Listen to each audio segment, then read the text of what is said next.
You're damn right it is. That's right. Bart and Carlin, ESPN New York. ESPN New York YouTube channel where you can be a part of the program by contributing in the chat.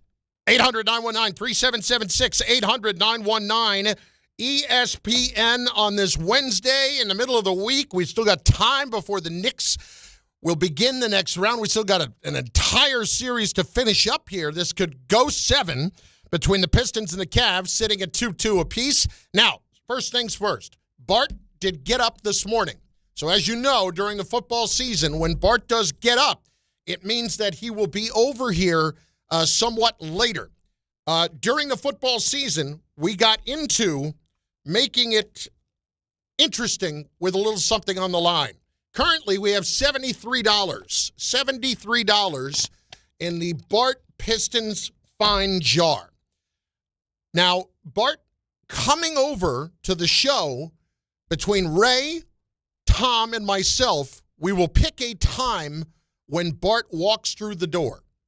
If we are not correct on the exact time, the money stays in the jar.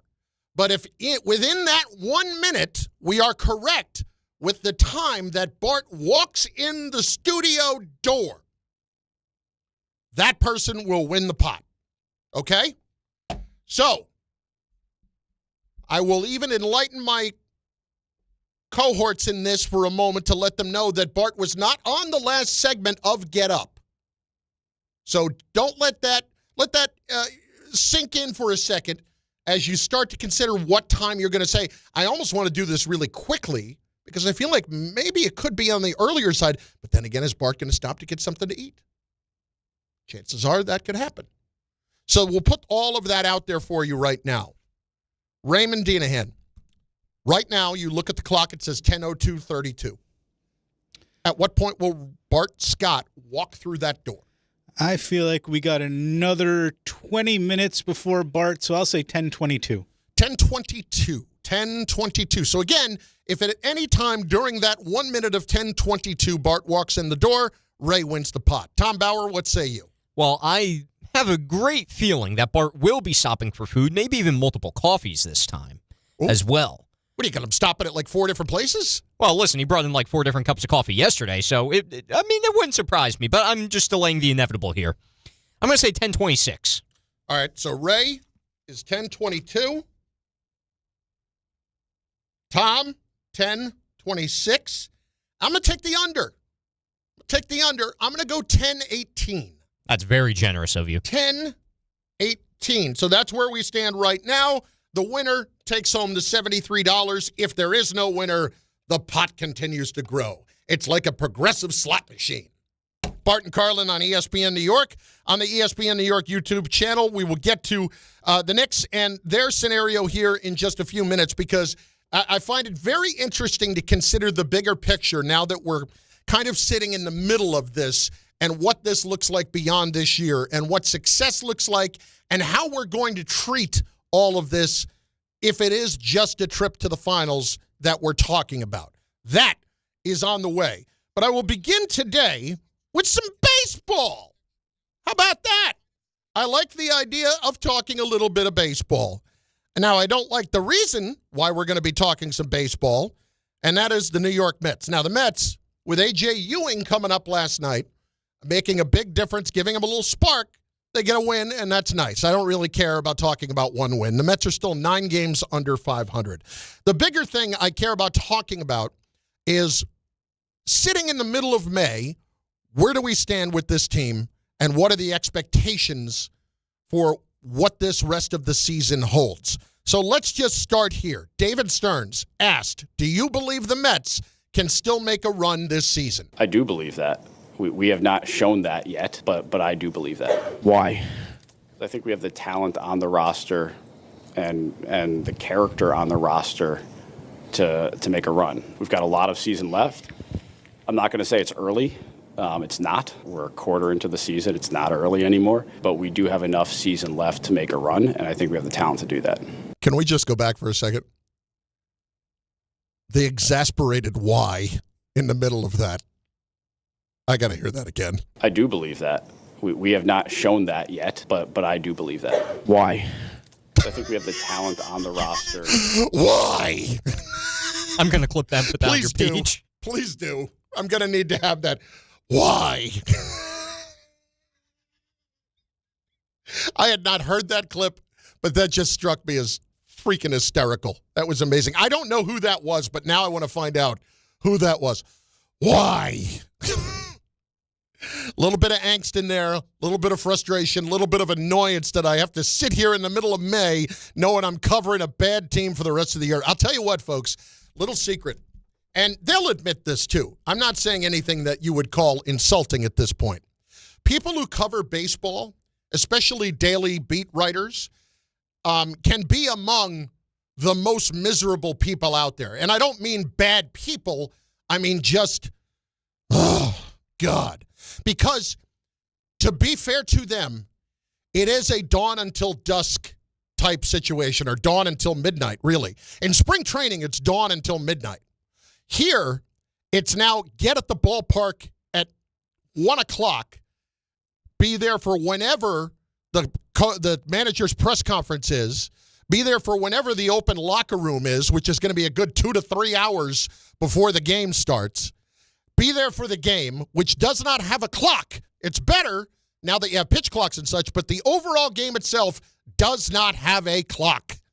And then be there for the postgame and write up or do whatever you have to do postgame, and then you're right back at it the next day. And I got to tell you, it can be a miserable existence. And all you're doing is playing defense against fellow reporters. It can be a very tough existence. So while I would say that a lot of baseball writers and baseball reporters can be miserable people just from the standpoint of being kind of negative, I also get it. And you might say, well, they work half the year and they watch baseball games. Trust me, everybody's got issues with their jobs, and that is a tough, tough job. And I tend to allow those guys to be a little bit miserable with what they have to deal with. Why?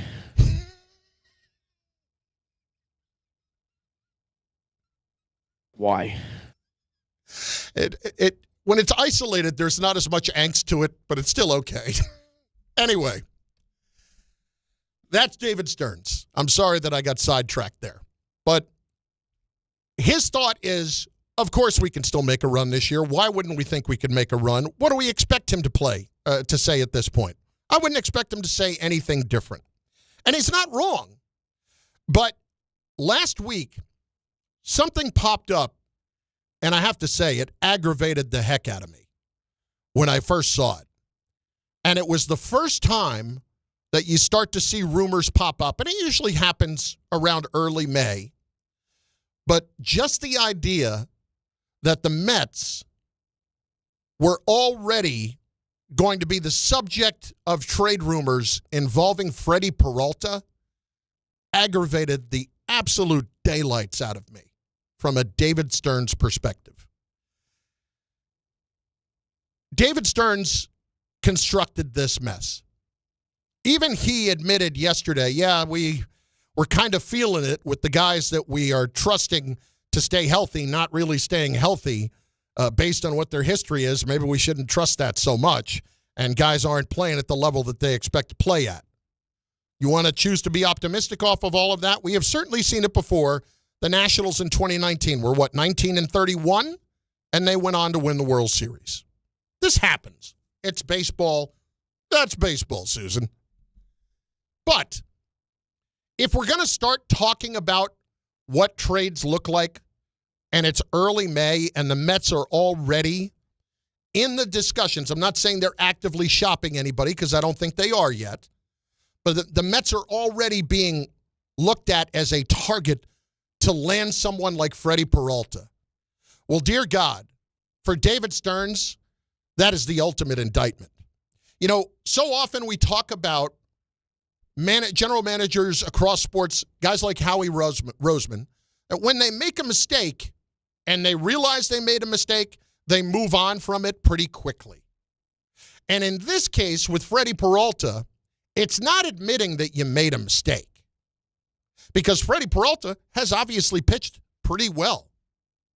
What it's admitting is that the rest of the team was constructed so poorly that this one guy that you brought in now has to go. And the Mets traded a top 30 prospect in all of baseball in Jet Williams and another top 6 prospect in their own organization, Brandon Sproat. 2 guys, top 6, for a 1-year rental on Freddy Peralta, who is a good pitcher, but I would argue has never been great. Has never been great. If David Stearns turns around and trades away Freddy Peralta, even before the deadline, that's an absolute nightmare. It's an absolute nightmare because what it has shown is the GM really doesn't know what he's doing. I have long contended that when you have guys like this who have spent their careers in a smaller market situation and all of a sudden are given a lot more money and a lot more leeway and don't have to worry about winning in the margins every last second, that they then tend to lose sight and tend to lose focus on what the issues are. And they can easily get distracted by, well, we have that wiggle room. We have that ability to make a mistake and move on from it. I can spend extra money here and there, and nobody's going to bat an eyelash about it. There's such a hyper-focus that has to be involved when you have a GM that has such little resources to work with, like they have had in Milwaukee. David Stearns had to win everything in the margins and had to be the guy that could play Moneyball better than anybody else. Because what was Moneyball about in the very beginning? It was about being able to win in the margins and find the guys that were cheap but great values, and that's how we got into all the analytics. But then analytics took over the game, and now it's, well, we have a ton of money to spend too, and it hasn't exactly worked out. So if you're going to then turn around and trade your guy in Freddy Peralta and get nowhere near the return of what you gave up, then that to me is a massive indictment of what you have been doing. And that to me speaks to what the biggest problem is. Now, he was asked this question yesterday, and I have not heard this response. If the manager is not the problem, then who is? I think we've underachieved. There's no question. Collectively as an organization, we've got to figure out a way to get better, and I think we will. That's the players. That's what he's saying. The players have underachieved. Well, I'm not saying that this will happen, but the Phillies pulled the plug pretty quickly on Rob Thompson. What happened? Since they hired Don Mattingly, they're 11-3. Since they made him the manager after he was the bench coach, 11-3. Sometimes, yes, pulling the ripcord can, in baseball, make a difference and jumpstart your team. So from that standpoint, if David Stearns doesn't start throwing some darts at the wall, then you're going to be trading away the guy that you, in essence, have said to us was a finishing piece. And you did it not 3 months ago. And you did it with some of the best prospects in the organization. And your return on him, comparatively speaking, is going to be minimal. 800-919-3776. 800-919-ESPN. Over on the YouTube page as well. Get involved in the chat. We did put up on the screen, or on the YouTube page, a poll. What time will Bart arrive from Get Up? And we put up our 3 times that we have all selected. I said 10:18. It is now currently 10:15 on the dot. Ray said 10:22. Tom said 10:26 or a different time. So the question is, when will Bart show up? Right now, the votes are in, and 40% say a different time. That is what is winning as we speak. 800-919-3776. Jersey Pride checking in. Thank God I'm not a Mets fan. Understandably so when you look at the big picture of it all. All right. We talk about the Mets. So let's spend some more time here. Not on the Mets, but back to the Knicks.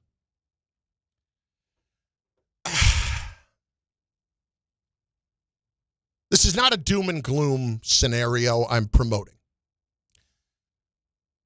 I think we would all agree that you would consider this season a success if the Knicks made it to the finals but did not win a championship. Made it to the finals means, in the grand scheme, the right decision was made with moving on from Tom Thibodeau. The Knicks got deeper in their bench. They are better constructed now to handle the Celtics as they would have had for the last 2 years. Didn't even have to deal with them really this year, but they were constructed to get past Boston.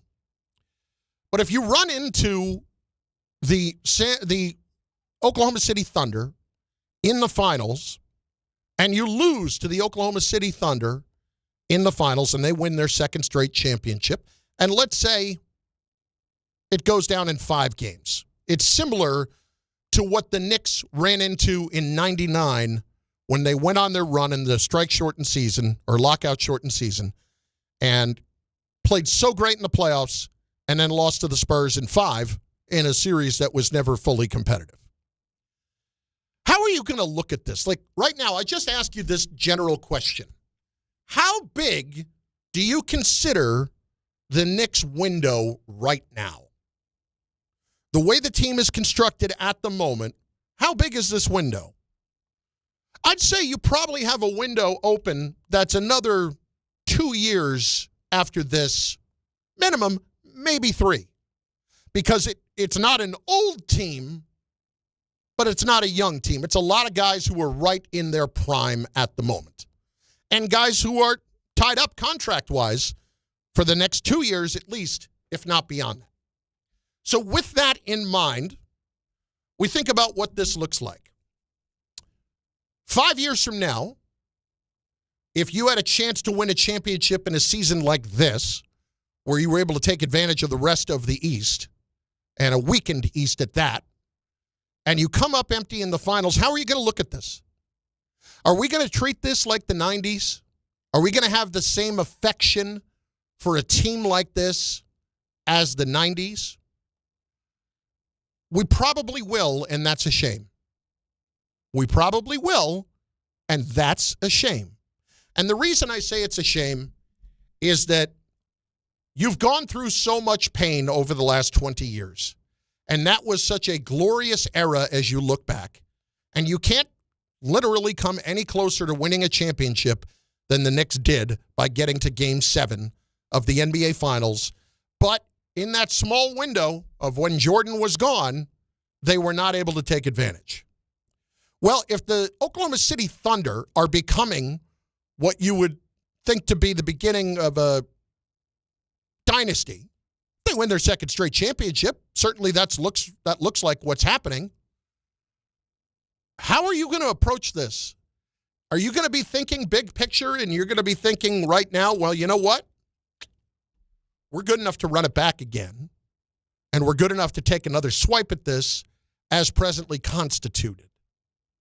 Because we're still constructed well enough to beat the Boston Celtics and to win the Eastern Conference. Do you keep thinking that way? Or do you actually adapt your thinking to, no, we need to start thinking about how we get even further and beat the Oklahoma City Thunder? I think we would all agree, and maybe I'm wrong, and you could certainly tell me I'm wrong at 800-919-3776. I would encourage you to do this. That if the Knicks made it to the finals and lost in 5 to the Oklahoma City Thunder, we would not be terribly surprised by that. I don't think we would. I think we'd be disappointed if you didn't make the finals now. And if you lost to the Thunder, it'll be disappointing to lose, but you wouldn't be shocked. But if you lose to them in 5, it's illustrating a problem. You're not built to be able to beat them. Don't you then have to start thinking about the construction of your roster to beat the Thunder as well? You might say, well, I got to get through the East, and that's the most important thing. Okay. Is it? Because the Knicks have proven over the last couple of years they can win anywhere in the playoffs. They have proven that. They have won on the road consistently. I don't think it's necessarily having to be constructed to be the number 1 or 2 seed in the East, but you certainly would want to be a top 4 seed. But you're not going to want to look at this and say, well, we just ran into a buzzsaw, which with what was the beginning of a dynasty for Oklahoma City. That you cannot think that way, because that's the way we think now about Jordan, and we think about the Bulls and the fact that the Knicks didn't get over the hump when the opportunity was there. So all of that to say this. We get to the end of this season. Is it as simple as just, hey, we're good enough, run it back? We're good enough. We're going to get there, run it back. But we're running it back with the same guys, and we haven't done anything to alter how we could potentially beat Oklahoma City. I don't know that you can do that. The Knicks have gone all in so many ways. In every way that you can, frankly. I mean, the final evidence of that is the 5 first-round picks for Mikal Bridges. Will Jim Dolan want to sit there at the end of this year after losing in 5 to the Thunder and say, simply, yep, this is my team. We're going right back at it.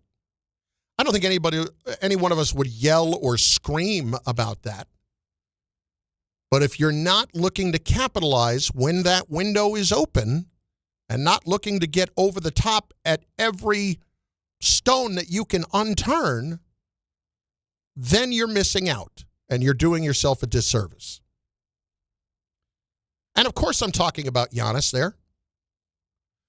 I'm not advocating right now, no matter what happens, you're going out and trading for Giannis. Of course not. Of course not. But why you can't take it off the table is because with the way that Cat has played in the playoffs, he's been absolutely brilliant. It's more likely, not saying it's likely altogether, but it's more likely that you might be able to put something around him and picks, limited picks that they have, and try to work something else out in a 3-team trade or something like that. Trying to get creative in how to make that work. But doing it without trading away Anunoby and trading away Bridges and McBride and these guys. I'm talking about a 1-for-1 plus picks type scenario. It's more likely that you could do that now, I think, than it would have been before, based on what Cat has shown in the postseason. And there's not any one of us that could sit there and argue with that kind of trade. Because you're talking about a guy who's already won a championship, you're talking about a guy who's an MVP, and somebody who is very much still in their prime and is just better than Cat. So if the crux of this team moving forward is going to be, hey, we need Giannis to take the place of Cat in this mix without trading away all these other pieces to get better and to beat Oklahoma City, I ask you this simply. What team has a better chance to beat Oklahoma City next year? Running it back with the same team? Or then turning around and replacing Cat with Giannis? You know the answer already. I just want to know how you're going to look at this in a couple of years. How are you thinking about this right now? And we can think big picture in the middle of the week. I'm not getting away from what is right in front of us and enjoying every part of it. But I do want to know, how do you think this is all going to go down? How are you going to feel at the end of it if you're left with a finals appearance or two, but it was in the middle of what was a dynasty for a team like Oklahoma City? Going to be able to live with that? I'm not saying you're definitively going into another 20 years of being in hell, but you remember how long it took to get out of it. And that is not besmirching anybody involved here. Every which way that they have turned this team around has been absolutely fantastic. I can't say enough good things.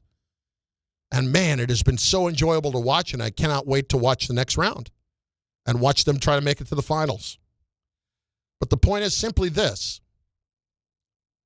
How are you going to feel several weeks from now? We get into July.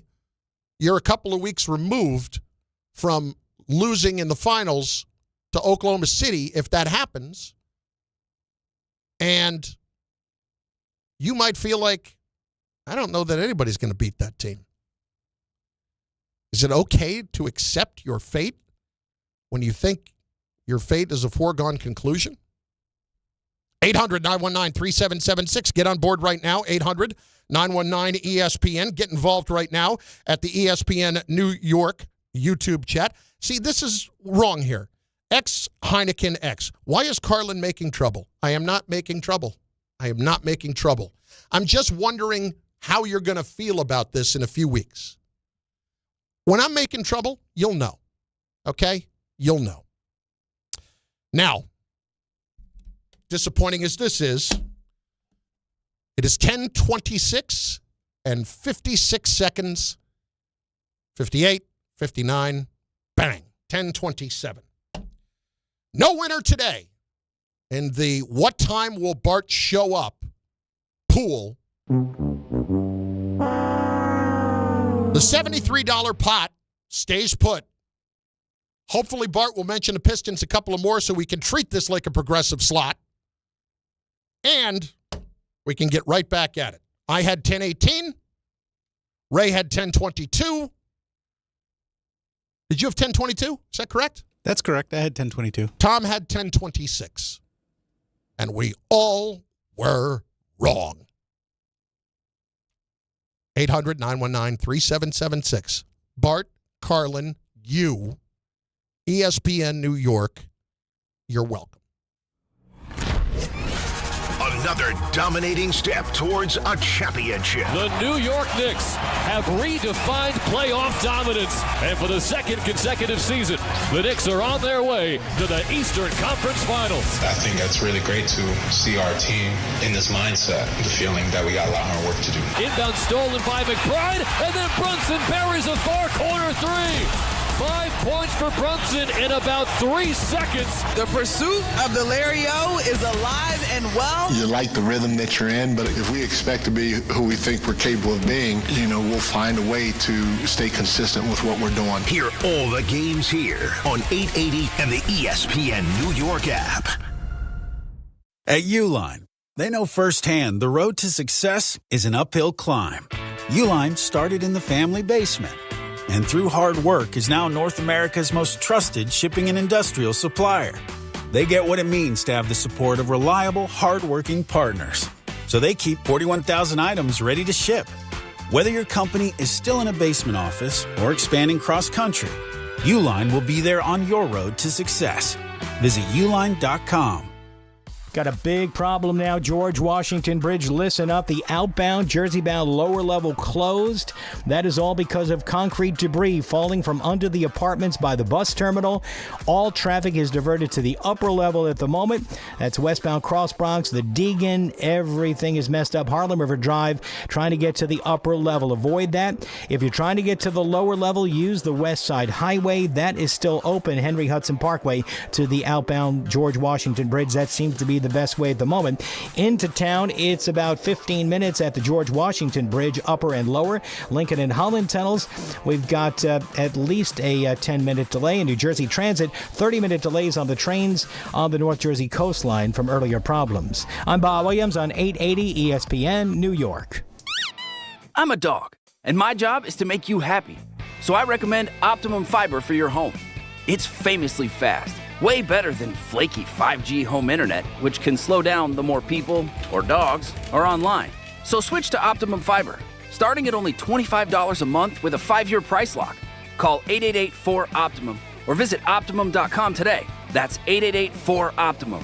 Gus, fetch. I gotta take that. Terms apply. See Optimum.com for details. If you're trying to save money but still eat well, just go to Wild Fork Foods and thank me later. You get pork tenderloin for $2.50 a pound, ground turkey for $3 a pound, ground chorizo for only $4 a pound. Those are everyday staples at serious value, and it's all blast frozen, so you're not sacrificing quality. Plus, they've got over 450 options, 7 locations, or same-day delivery at wildforkfoods.com. Go check out Wild Fork Foods. If you've been injured on a construction site, then you need a lawyer who knows New York's unique labor laws. At the Parisman Firm, they have decades of experience handling construction accident cases and a proven track record of delivering huge results. Their team has already recovered nearly $1 billion for hardworking New Yorkers. From scaffold accidents to slip and falls and equipment failures, they've got your back. Call the Parisman Firm now at 718-WORKERS. That's right, 718-WORKERS, because your case is their cause. Get the justice you deserve today. Right now, all FanDuel customers can get 2 30% profit boosts to use before the golf tournament begins this week. Use them on top finishes like top 5, 10, 20, and more, and back the golfers you think will be in the mix come Sunday. Plus, the FanDuel app makes it nice and easy to place your other favorite wagers on golf as well. All FanDuel customers can get 2 30% profit boosts to use before the golf tournament begins this week. Use them on top finishes like top 5, 10, 20, and more, and back the golfers you think will be in the mix come Sunday. Because in a tournament like this, it's not just about who wins, it's about who stays near the top. Visit FanDuel.com/local to get started.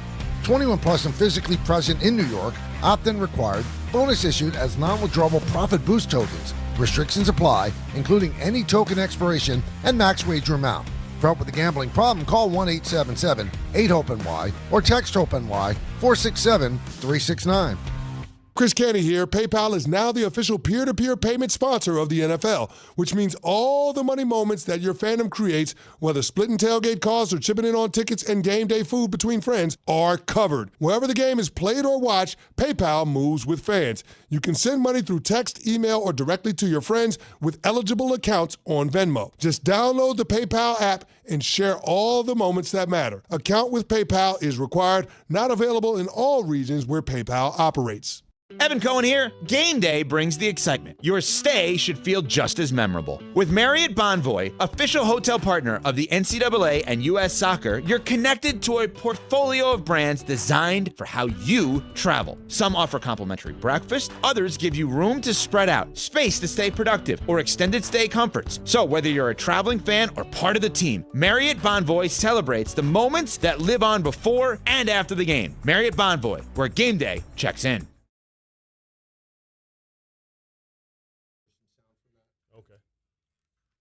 Tom is not going to be happy. Tom is going to be very unhappy with what he's about to hear. What time did you walk into the station? Well, I was on air for a long time, so I went to Tinkle Tinkle, and then I had got it. We're not on the last segment. I watched. And then, and then I have a. And you got to change into your designer suit.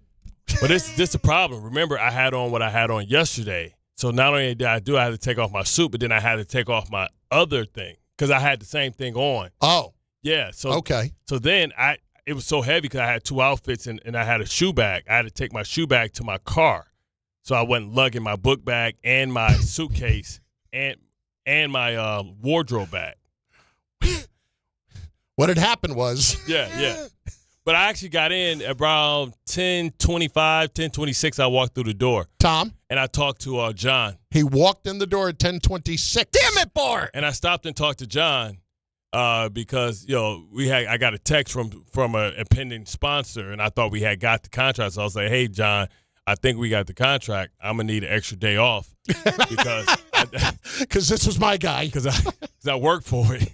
So I want to make sure that it's written into my contract, you know what I'm saying, that I get an extra day off. Well, extra holidays so I don't get Martin Luther King or Juneteenth off. So, unfortunately, Tom there misses out on the $73 because you were chatting up there with John. Yeah, thanks, John. But I was here. No. But the rule is walks through the studio door. Studio door. We're not doing spirit of the law or anything like that. And I'm not even doing closest to the number either because that would have given Tom the advantage because he picked it later than any of us. Tom, I think you're getting screwed, dude. You got to be right in the specific moment. Yeah, you're the one screwing him. That's how he's getting screwed. No, John. Blame John. You know what? $73. I am going to blame John. I'm going to look at the YouTube camera as I'm saying this. John, if you're watching this right now. Should give you $70 at least. No. Out of his pocket. John, if you're giving Bart the extra day, I think I deserve that extra day off too. There we go. I don't know that anybody's getting an extra day, nothing. I looked at Ray during the break, and I said, Bart is looking over to the sideline to his coach right now, and his coach is saying, milk it. Milk the clock. Milk it. Well, it was hotter than I thought, too, outside. First of all, I looked over on Get Up this morning, and you had 2 giant forks. Yeah. So what happened there? So I had broke Greeny's fork the last time I was there. So Greeny has a fork, and the purpose of the fork is what? It's a giant fork. Yeah, stick a fork in them, they're done. Kind of thing. Okay. Yeah. So, like, we just it's a use big it as a prop. All of a sudden, Greeny's a prop comic. He's turned into Carrot Top. Yeah. No, what's the guy with the watermelon? Yeah, he's Gallagher. So the fork had, like, it was like one of the forks in the middle was back a little bit. So I'm like, all right, man, let me straighten it out, and it popped. Bing. So you were trying to straighten out the fork, and it broke. Right, and it broke. So all of a sudden, the fork says only got 3 prongs. Yeah, it had 3 prongs. So I broke it, and that was like the last time I was on. But I ordered. I'll add a couple months ago at this point. Yeah, a couple months ago. Yeah. So I ordered it. So Greeny putting the old kibosh on the Bart. Yeah. So I had ordered a new one. Like, so the new one came like before Greeny even got back, a better one, right? So. Steel reinforced. Right, yeah, it's much heavier too. I got the good stuff. Yeah. You know what I'm saying? So when I came back, like Greeny was like, he hadn't seen me since then. And I was like, hey, Greeny, a lot of people think that the reason I haven't been here is because I was on sabbatical because I broke your fork. I want you, Greeny, to look into the camera and tell everybody that I'm like, and I lost my words. I was like, I asked Mike Tanner. I was like, the thing that with chicken pox. He was like, contagious. I say, nah, man. I'm like shingles. You may not see me, but I'm always there. So Greeny started laughing and stuff like that, and then I dubbed him with the old fork. But then Guy Fury signed the fork. The new fork or the old fork? The new fork. And I say, who the hell signed the?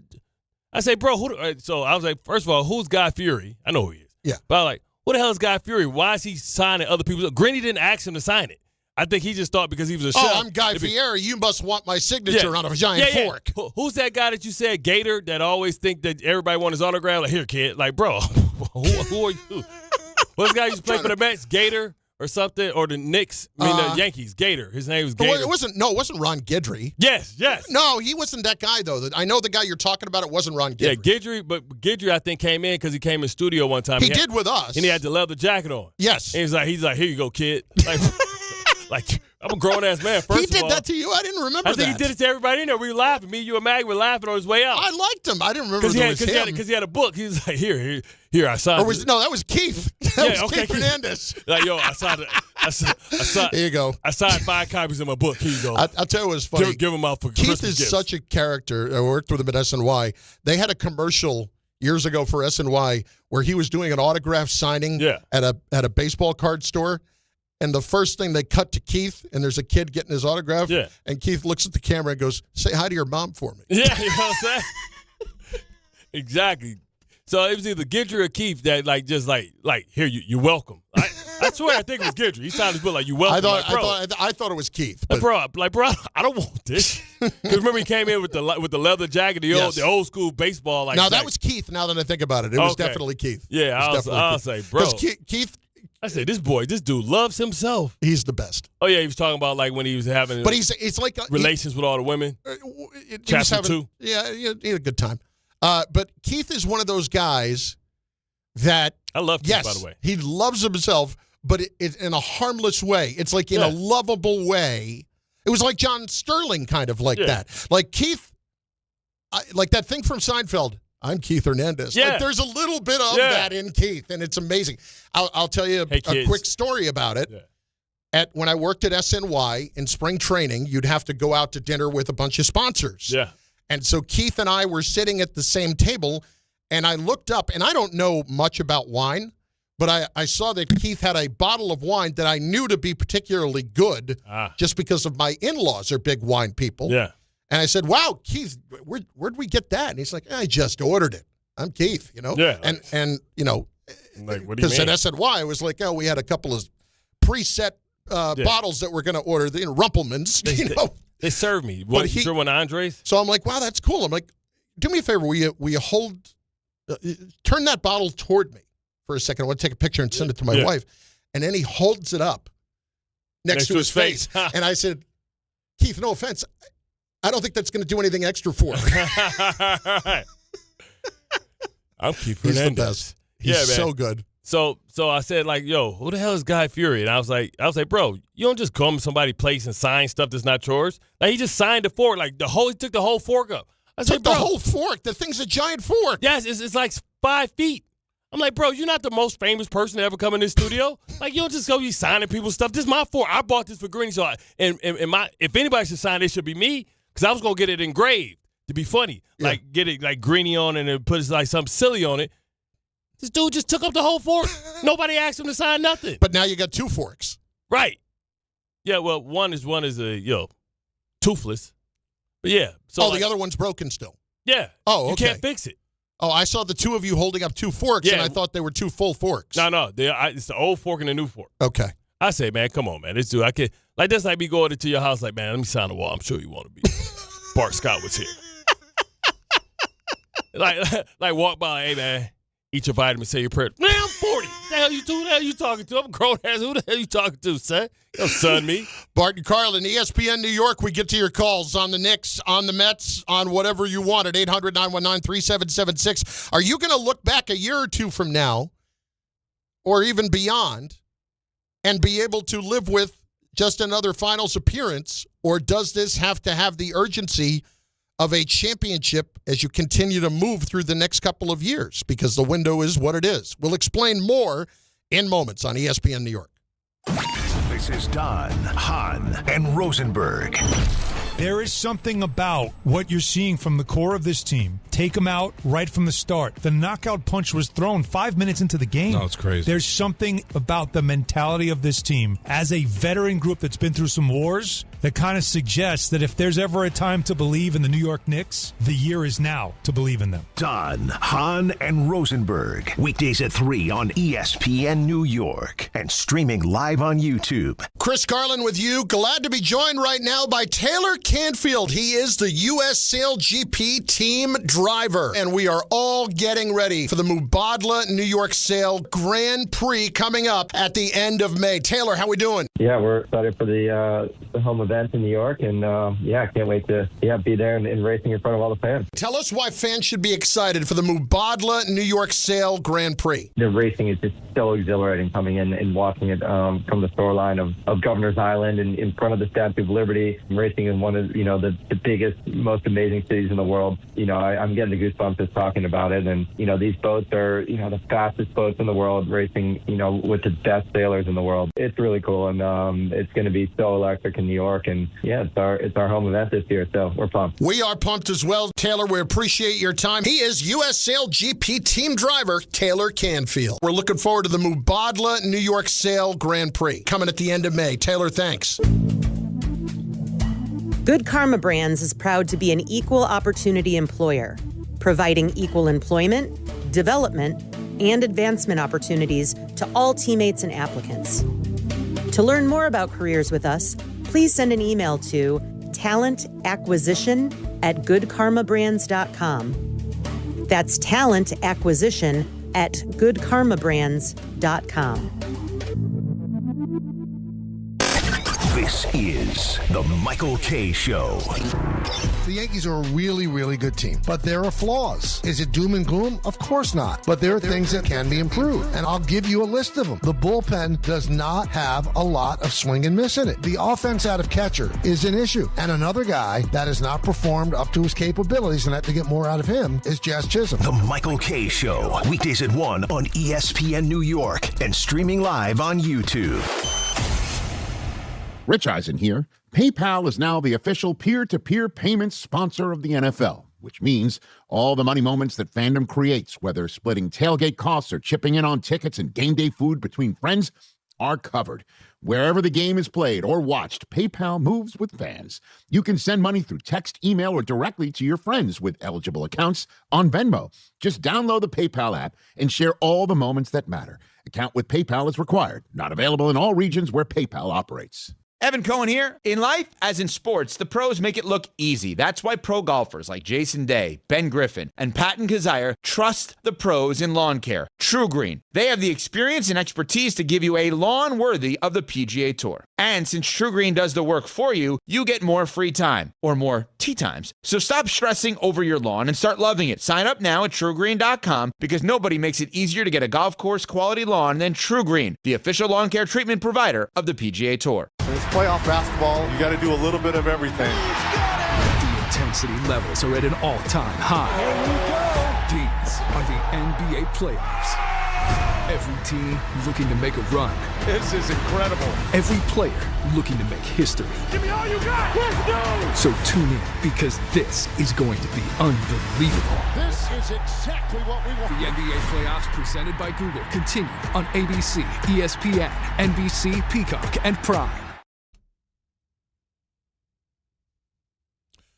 Ultimate race on water coming to New York. Sail GP, where international teams go head-to-head in F-50 catamarans flying at over 60 miles per hour. High-stakes racing, iconic skyline views, the unmistakable buzz of summer in New York City. Kick off your summer at the Mubadala New York Sail Grand Prix. It's May 30th and 31st. Experience the speed, strategy, and spectacle of Sail GP. Sail GP like you've never seen it. Bart and Carlin, ESPN New York, and on the ESPN New York YouTube channel. Let's get this. What were you going to say? I say you see what happened, what Joel Embiid did. He ain't got Nick Nurse. I mean, he ain't got Daryl Morey fired.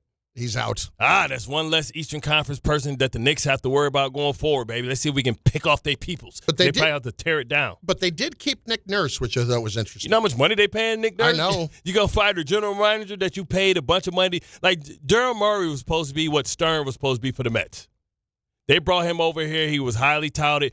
All his moves were just horrible. Like, in 3 years, this dude has lost all the depth that the team had, traded for James Harden, gave up all those picks for James Harden, lost James Harden.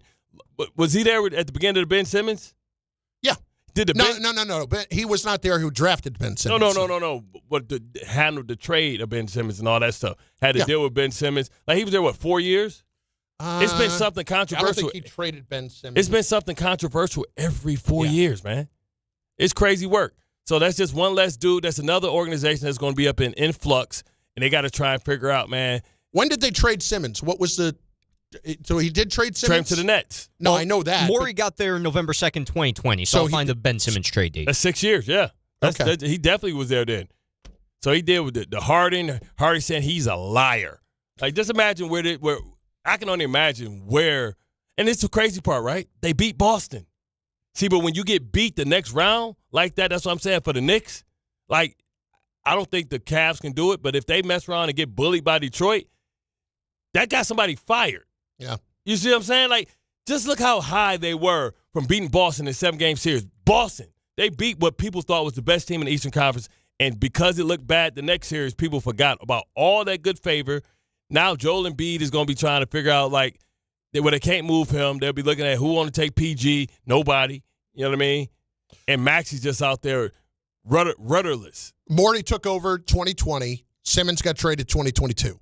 Man, it feels like longer ago that Simmons got traded, but maybe that's just because so he was deep in the he sauce. hasn't done anything since. He's been gone. So he handled the Ben Simmons stuff wrong.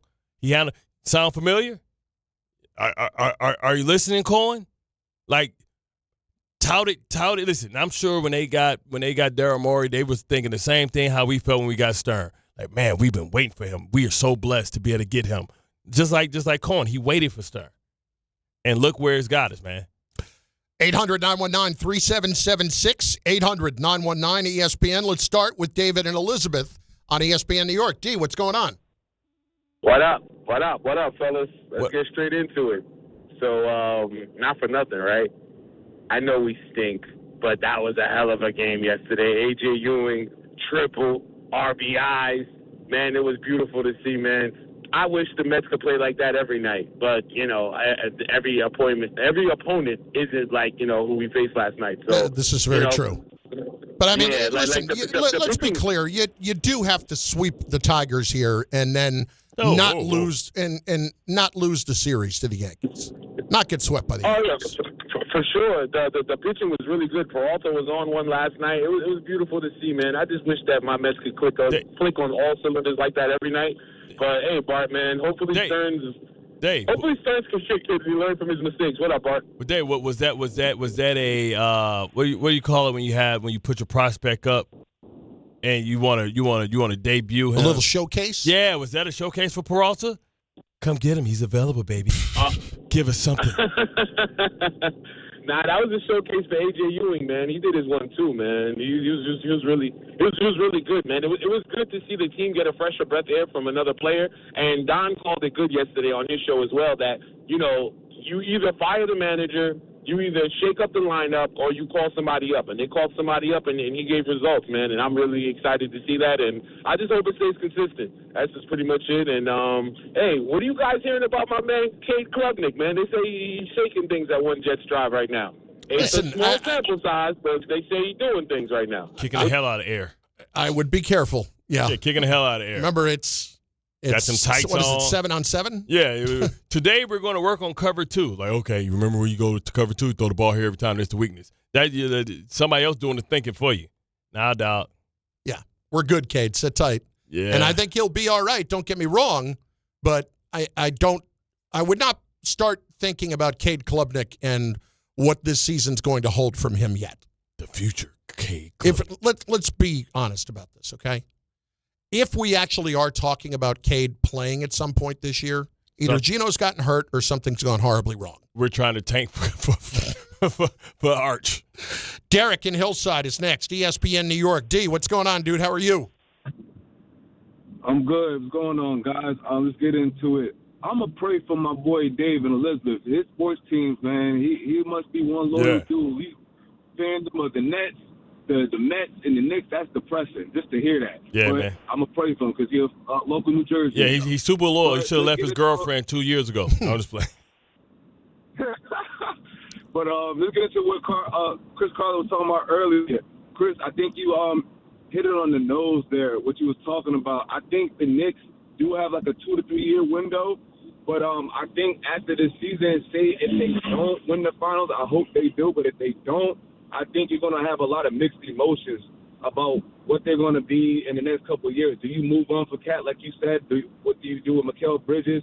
And I wouldn't be surprised that they start thinking about what to do with, Jalen, too, because of the stigma of being a small guard and being a front runner of a championship team. I just want to know what your thoughts on that. See, I don't think Jalen will be the one to go. I honestly don't. I think it's more likely to be Cat. And I think Jalen has established himself more as a centerpiece of the Knicks organization specifically, not of a centerpiece of a championship team. I think the Knicks will be committed to building the champion around Jalen. I don't think they would move on from him. Yeah, simply because Jalen did what no other Knicks player was willing to do, at least in this current iteration. And that's take a major pay cut and put his money where his mouth is for the opportunity to win.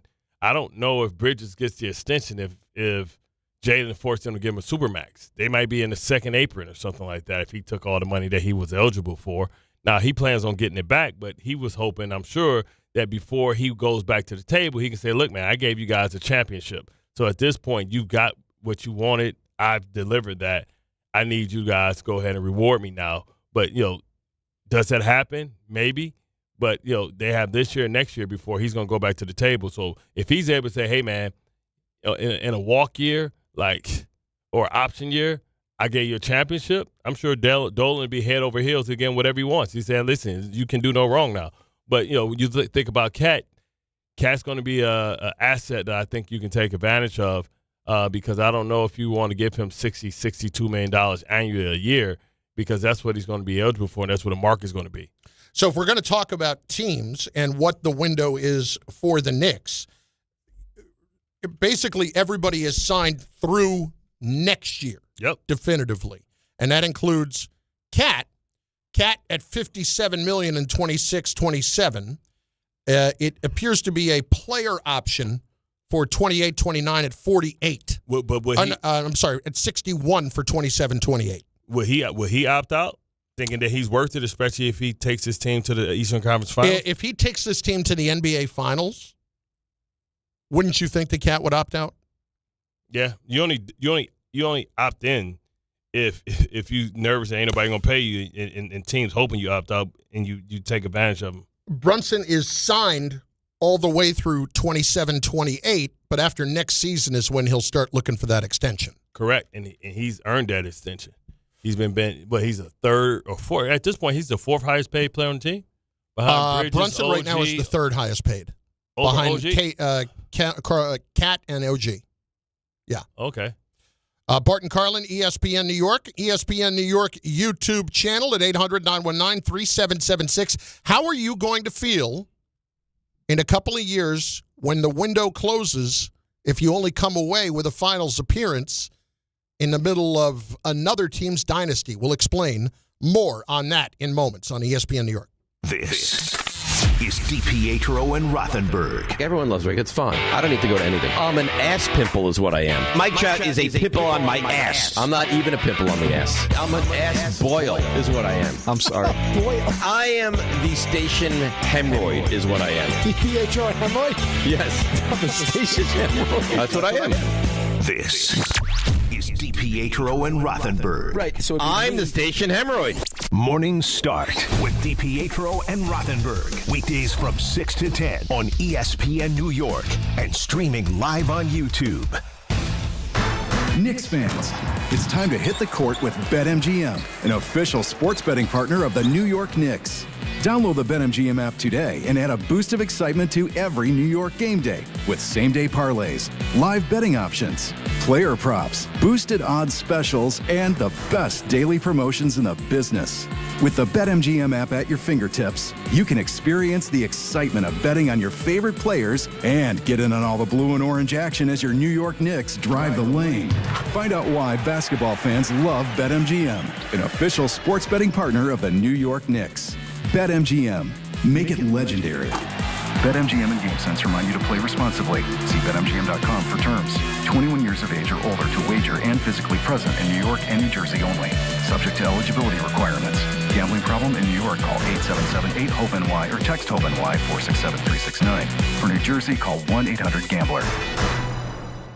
Hey, New York and New Jersey, Boost Mobile has an unlimited talk, text, and data plan that's only $25 a month forever, meaning you'll only ever pay $25 a month for the rest of your life. Who wouldn't want unlimited wireless when it only costs $25 a month forever? If you don't, you must be one of those people who enjoy overpaying for their phone plan. $25 a month forever is truly as good as it gets, so go online and switch now at boostmobile.com. After 30 gigabytes, customers may experience slower speeds. Customers will pay $25 a month as long as they remain active on the Boost Mobile Unlimited plan.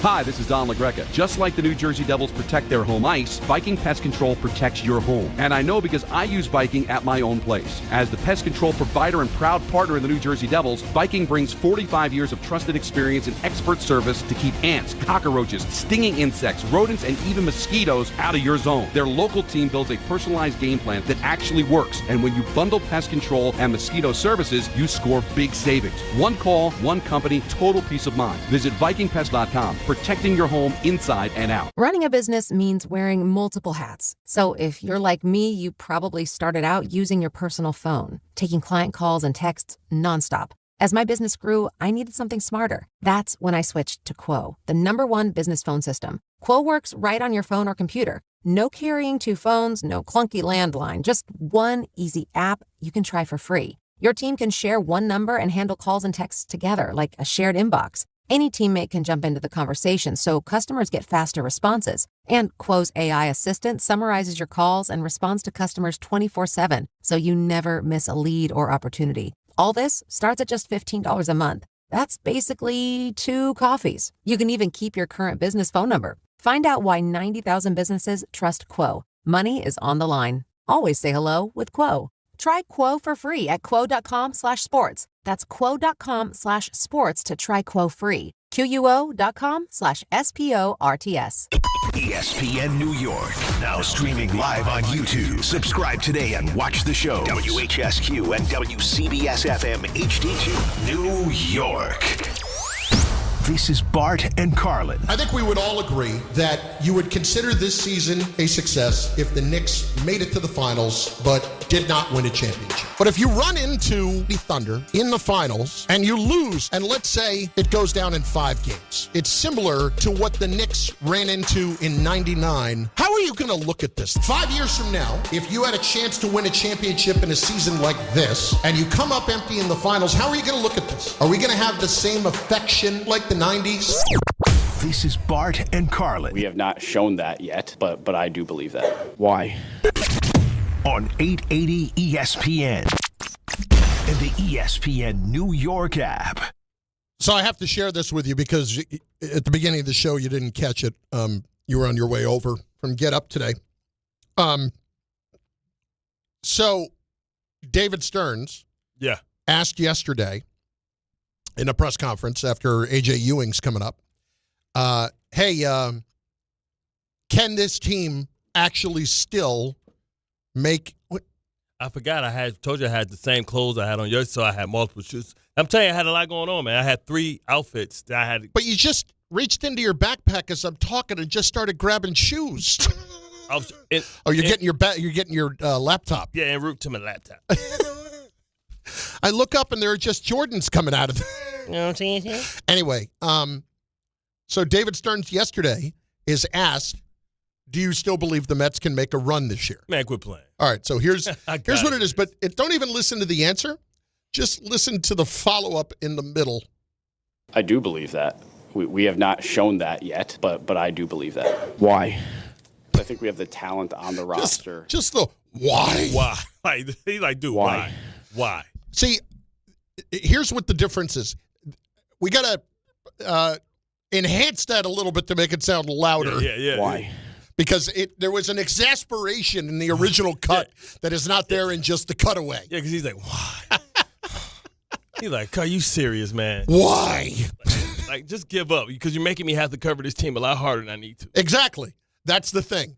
The like, miserable. Just say we give up so we can accept it. Don't give us hope. The miserable nature of the baseball reporter, and I give them grace because it is a not easy life when you are standing around waiting all day and just playing defense against other reporters, making sure you're not missing out on a story. Yeah, I'm like, bro, I'm trying to get reassigned, man. Like, just say you give up so then they can put assets else place. Here's the follow-up I have to ask. Why? Are you dumb? Are you crazy? Why That's do you amazing. believe that? Anyway, Bart and Carlin on ESPN New York. Over at the ESPN New York YouTube chat, which I'm not going to lie, we need to pick it up a little bit here in the chat today. Hasn't been great. They slacking today? Hasn't been great. Mike James does check in. Why is Carlin talking about either Cat or Brunson? They're both cornerstone with OG. Golden State did it. What the blank is wrong with New York media? We finally have a foundation. No, this is not the point. And to your point, remember, Golden State, everybody was drafted. I just told you the starting 5, the Knicks are the only team in it, starting 5 in the postseason. That team, nobody was drafted by the team. You know why they were able to do that? Because they were able to tier Draymond, who was a second-round draft pick. They were able to tier, Steph Curry, tier Klay Thompson, right? Here, you got to pay these guys at the same time. It's not sustainable that way. That's why it was a window. The Knicks pushed all their chips in. Like the Golden State Warriors had all the flexibility. And this was before the second apron thing was even a thing. But they still was paying $500 million in luxury tax? Yeah. Like, you think Dolan gonna do that? No. Here's the point. For not winning a championship? What I want to know is, how are you going to feel beyond this, okay? Let's talk about this season. I think we'd all agree that if the Knicks go to the finals, this was a successful year, and it justifies everything that happened. Knicks go to the finals, you went further than you did last year, and you're knocking on the door, and you're very close. But if it looks like you just lose in 5, in other words, if this is not a 7-game series in the finals where it looks like 1 or 2 bounces could have gone your way. You learn. Right. And you went against a former champion, because I think if you lose to the Spurs, you're a little bit more disappointed because you're like, this is a young team that's going to be around. We what happens when OKC retools because they upset. Or if you lose to the Thunder, and they have started the beginning of their dynasty, are you just going to chalk it up to, well, we were just there at the same time as the dynasty? Is that the crazy thing, too? Like, the Knicks remember the Jordan dynasty. They had to live through it. And they got a brief relief from it when Jordan decided to go play baseball. But they've had some damn good teams. And now you would say that this was the year that we thought, the Eastern Conference was a walkthrough, and that could pose itself and still could present itself to be true. But we talk about how the Knicks aren't the same that they used to be. Did you see what Wemby did yesterday? Yeah. Do it look like anybody stopping him? 27-17 without blinking? Bruh. You talk about this could be a start of 2 dynasties. Like, have we ever had 2 dynasties in the same thing? Oh, yeah, we did. In the 80s. Lakers win, Boston win. I think it was 3-3 within that division. It was 6 wins, championships between the Lakers and the Celtics. You had 2 from the Pistons and 1 from Philly. Philly in 83. Right, so you had Philly, and so it was 3-3, but basically only 4 teams that won the 10-time championships. Mm-hmm. Well, point being here around the Knicks is you want to try to be one of those teams, and can you be if you're on that level? I don't think you can. With this team. My point is simply this. You look at the window. The window's at least 2 years, if not potentially 3, okay? I'm saying beyond this season, it's 2 years beyond this season. Gotcha. Okay? 2028? Yeah. Okay? If you walk away from that, let's just say maybe with 2 finals appearances, but you lose the finals, how are you going to look back on that team? Are you going to look back on that team horribly like you do with the 90s? I think you will look back with affection on it if you're a younger person, because that will be the team that you kind of grew up with and enjoyed in your teens and 20s. But if you're later on, I don't think that's kind of how you're going to look at it. You have thrown everything at the wall here to make this work. So I think, Bart, if you go out and you lose in 5, I'm miserable. You have to ask yourself a question. I would be so miserable if that happened. You want to know why? I'm going to be miserable because what is the aftermath of when these guys are gone? Like, you didn't win a title. That's my point. Remember how we felt when the Nets finally they ain't going to win no more? Mm-hmm. And they went to a couple titles and they were in Eastern Conference Finals seemingly every other year. We didn't really care to begin with, but then when they really give us nothing to care about. But you know what I'm saying? Because we know because of the nature of how this team was built, it's not sustainable. It's not even close. So who's a young player that's under control? Like, who's going to be the guy that's take the mantle? Like, all right, well, Brunson's young. Okay, this guy's going to take the mantle. You got to have the greatest general managers I've ever been around understood one thing. It's not about the funds. It's the redistribution of funds, right? So you go from the lowest paid player and a value pick to a guy that you're paying money to a guy that's a franchise guy, and then you hope that you've drafted or developed another young guy that can take his place to be young and cheap. See, the problem is the Knicks never had that luxury to have somebody young and cheap because they had to basically pay all their starters. Josh Hart got a contract that's way higher than the veteran minimum. Jalen Brunson, Cat, OG Bridges. That's top heavy, baby. You got to find some cheap stuff. You know what I mean? And I hate to bring up the Pistons, but that's the only team that I know their roster. Thompson not paid, Duran not paid. So when Cade and them get paid, you can walk away from players because you got somebody that you've been developing. Like right now, Castle with the Spurs, man, you can tell De'Aaron Fox it's been real, dog. Eitan Tomlinson checking in on the chat. Well, can we enjoy this before we worry about the future? I'm not taking your joy out of this. It's our job to panic. I'm thinking about this in the middle of a week where the team's not playing, and we're going to be back to enjoying every bit of what's going on. But I'm just thinking a little bit more big picture right now. Yeah. And what does this look like? At the end of the year, it might be a thought to you of, well, of course we're just going to run it back. But can you actually look at it that way if you are losing somewhat convincingly to a team that is on the doorstep of a dynasty if they win their second consecutive championship. Well, that's really worth consideration because your window then for another year or two is still just open. Are you just going to roll the dice, run it back, and hope when that team in the West is considerably better, or are you going to try to, I'm not saying shake everything up and trade away OG and trade away Bridges and all that stuff. What I'm saying is Cat, Giannis, Cat picks in a 1-for-1 type scenario, which they may not be able to do anyway, but are you pushing the buttons on trying to do that? I think you have to, because if you're sitting there right now and you're saying to yourself that Cat gives me a better chance at a championship with Brunson in this group than Giannis does, I think you're lying to yourself. I think Giannis is a better player. Much better player. And would fit fine with this. In the same pick and roll and this whole new thing, but you get a level of defensive prowess that you've never had to deal with. The greatest checking in. This is an absurdly negative topic in the middle of an Eastern Conference Finals run. No, that's how you're choosing to look at it.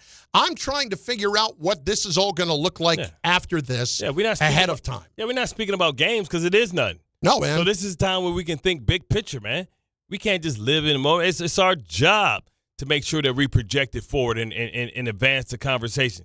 And those are conversations that's going to be had directly after this season is over. And if it ends badly or good or not, you don't think now that Giannis and the Bucks are saying, hey, they're willing to move him, they're listening, you don't think the Knicks are doing their due diligence to see what would it take in case this season doesn't go the way that they expect it to go? The Knicks are working on it behind the scenes actively. Why can't we?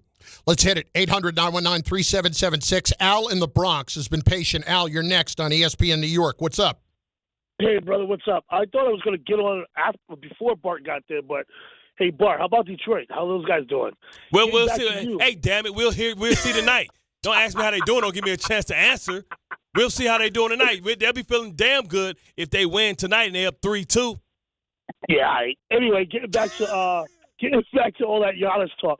Yo, listen, I like Giannis a lot, but I'd rather keep Cat. Cat is a more versatile player. He's always been healthy. Oh, man. Giannis is having the problems. Come on. Are you telling me that Cat is better than Giannis? Hold on.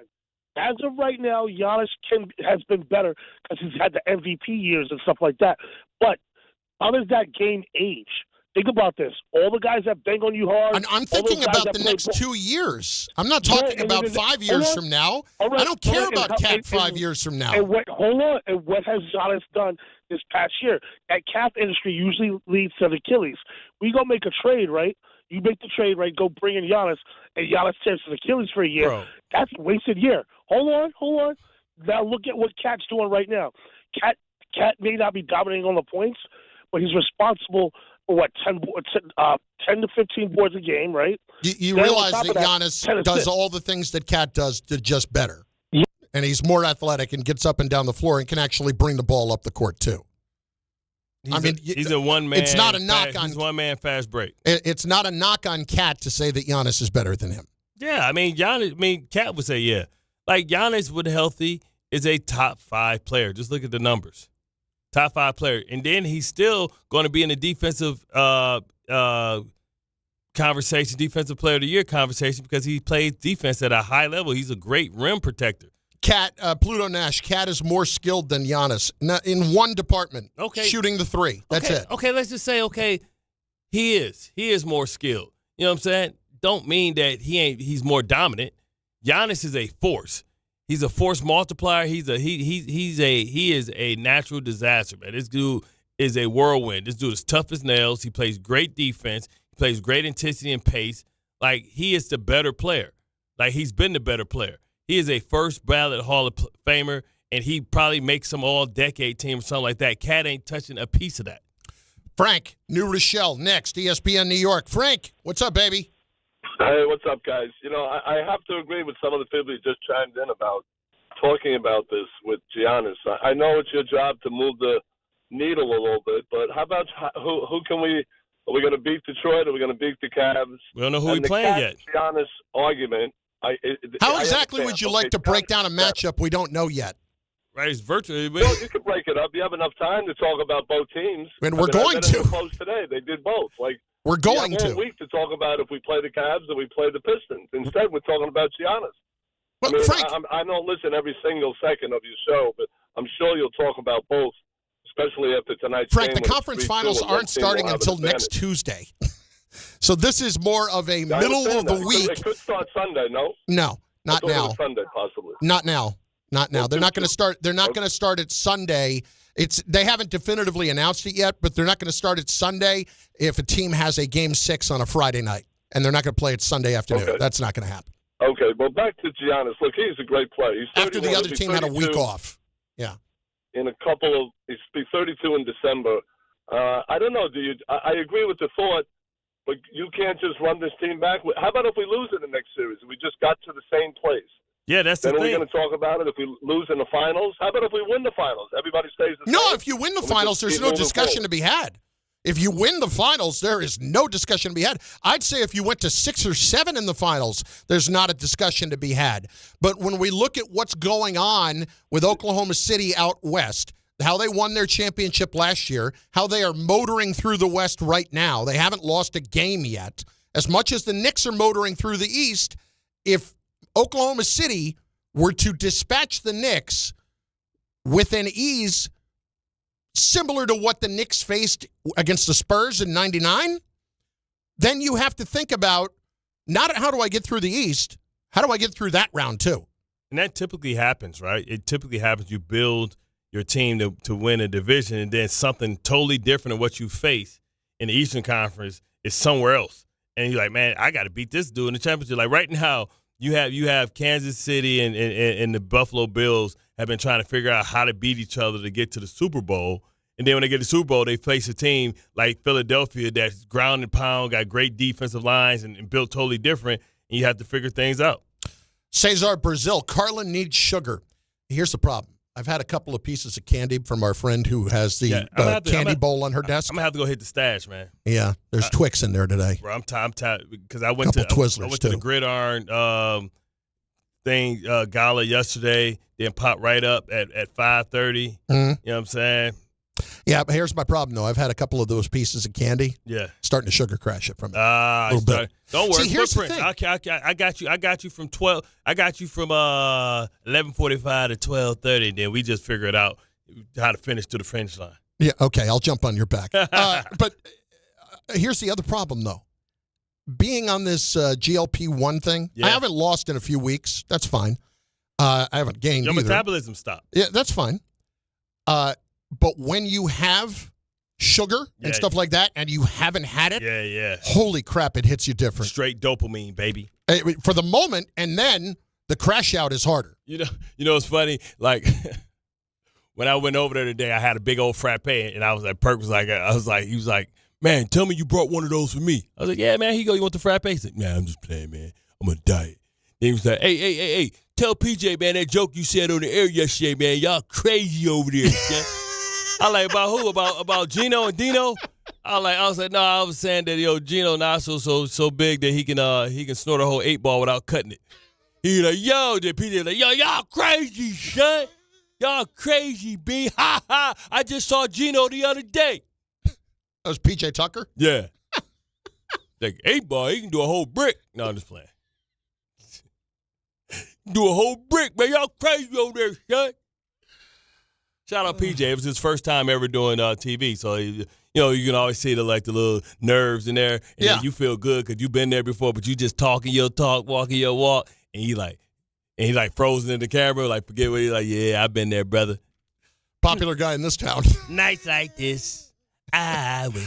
When he flipped aside Charlie Ward like he was nothing. Yeah. Oh. No, not that PJ Tucker, man. The other PJ Tucker. What do you mean the other PJ Tucker? That's his name, right? PJ Tucker. Oh, I'm thinking of PJ Brown. Yeah, you're right. I'm sorry. I'm thinking of PJ Brown. And you know what's crazy? I know I'm right because I talked to him. I know you're right. No, yeah. I know I'm right, but you made me start questioning myself because I always mess up. Well, no. Or maybe it was PJ Brown. Don't do that. That's not what I want. Well, maybe it was PJ Brown. No, that's me. I completely, I'm thinking PJ Brown. I thought PJ Brown was a little taller than 6'4". Yeah, I what saw. the hell is Carlton doing on TV? On the sports Alfonso show? Ribeiro? Is Yeah, what that he's him? doing? Yeah, that's Silver Spoons. You thought it was Russell Wilson, didn't you? No, I didn't think it was Russell Wilson. If you look real fast. No, I think that's a guy who looks like Alfonso Ribeiro. Man, that says Ribeiro joins the cast right there. Alfonso does. Ribeiro joins First Take. He looks a little different, though. Well, he's old as hell. He ain't get a gonna little look work like done? Nah, he's getting older. Black people, you see around his cheeks right here starting to sink right here. You see right here? That's what happened to black people. Got man. some We started- jowls? No, we started losing our elasticity. He got to be about 55, right? Yeah, Man, I would his, think. His hairline is immaculate, though. You can say he's thinning a little bit in the front, but, man, we No, all it looks do that. good. Yeah, he look, man, he's still a lotto stud, man. You think he's still doing the joke video stuff. He's still, listen. That never loses. Like, that's something that's going to be on TV. Oh. It's going to be the longest running show. Was it Funny Videos? or America's Funniest Home Videos? Yeah. Is that's still on, isn't it? It's going to be part of the fall schedule on Disney. Oh, Yeah. Don't tell me that they brought in Silver Spoons, because that's where he started. See, but you're Don't tell me saying they Silver brought him in. Spoon, so everybody else is thinking about Fresh Prince. Prince. Yeah, that's because don't tell me he's there talking, but don't tell me he took Kareem in the GOAT because. You know, All right, I just want to set the scene here for a minute. Right now on First Take, Alfonso Ribeiro, not known for Stephen A. sports, Smith, and Mad Dog Russo. Right. Two guys on the right that we like, we don't know what the hell they'll say. Shay has got to be looking around like, what is my life? Yeah, that's like, all right, we got Alfonso, Mad Dog, all get in the car. It sounds like the beginning of a joke. Alfonso Ribeiro. Listen, that dude's talented. Yeah. He can sing, he can dance, he can do it all. But he tells the story about how he could never get a job because people can't unsee him as Carlton. That And sucks. How it ruined his career because he could never do nothing else. Same thing happened to Steve Urkel for a long time. I'm sure. And here's the thing. You can live off of that money. I've always wondered this. Residuals. Would you care? Would you rather be known like that? Like you are typecast and you are only recognized for one thing for the rest of your life? Yeah. Or would you rather be like a mid-level actor who he's kind of the guy who appreciate all plays the things he's done. the guy who plays that guy. In other words, I know that guy, and he's in everything, but he's not a guy that you would even know off the top of your As head. long as it's not the Mexican dude with the tattoo on his chest that plays the bad guy every movie. Remember him? He just got into it with Trumpster.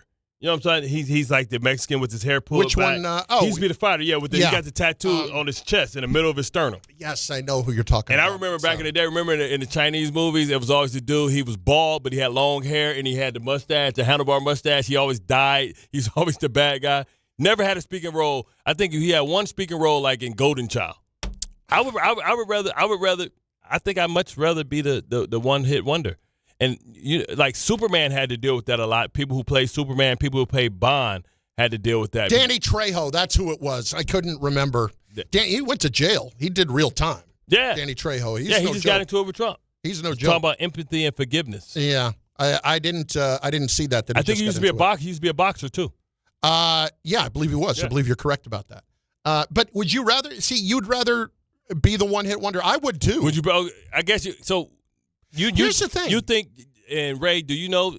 Think of a mid-level guy that's never the main guy, but that's always in a movie or something like that. Or ask yourself, would you rather be Urkel? Would you rather be Carlton? Who else is synonymous? Well, Jerry Seinfeld's rich because he owned it. Yeah, So but I mean that was a would you rather be Kramer? Yeah. Or somebody like that. Yeah, right. Although not Kramer, not the best example considering what happened to him and what he not what happened to him, what he did to himself. What happened? George Costanza, somebody like that. You're always going to be known for that. I only know George Costanza.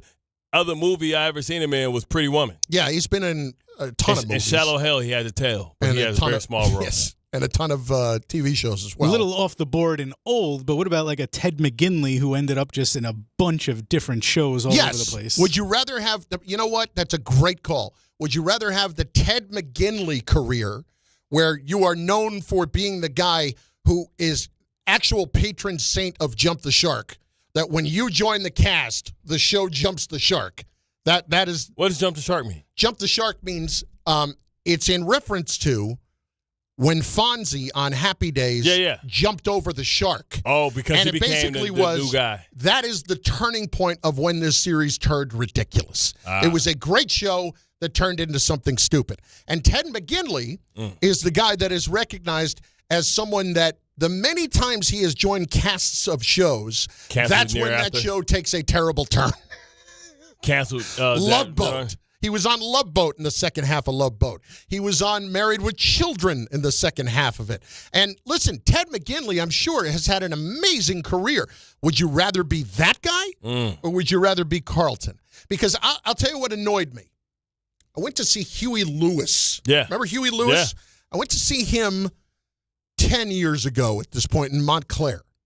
And he is up there and he starts talking during in between songs, and he's about to do Heart of Rock and Roll, which is his huge song, Back to the Future, all of that, right?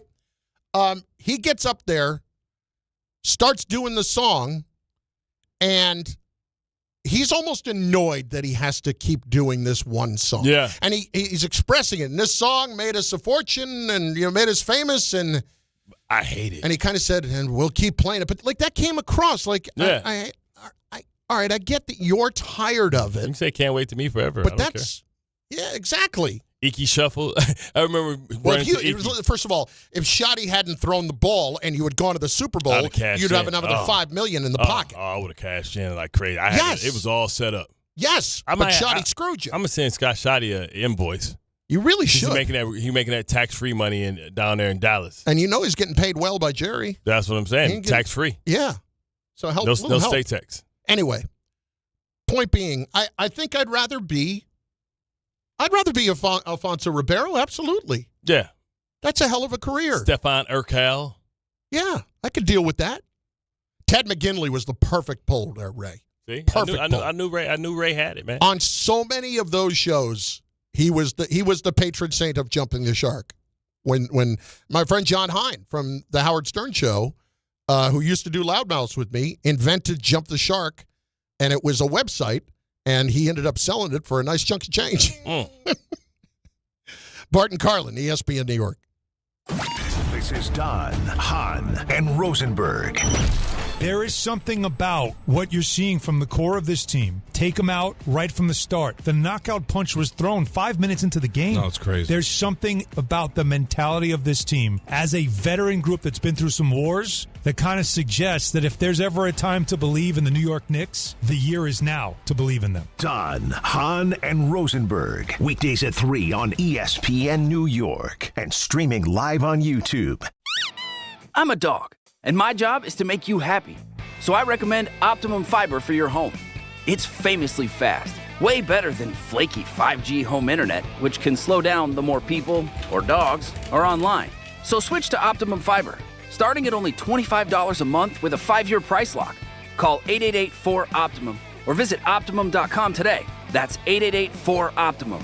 Gus, fetch. I gotta take that. Terms apply. See Optimum.com for details. Hi, this is Chevy, managing partner at Precision Solar. If you're looking at solar in New York, New Jersey, or Connecticut, here's what actually matters.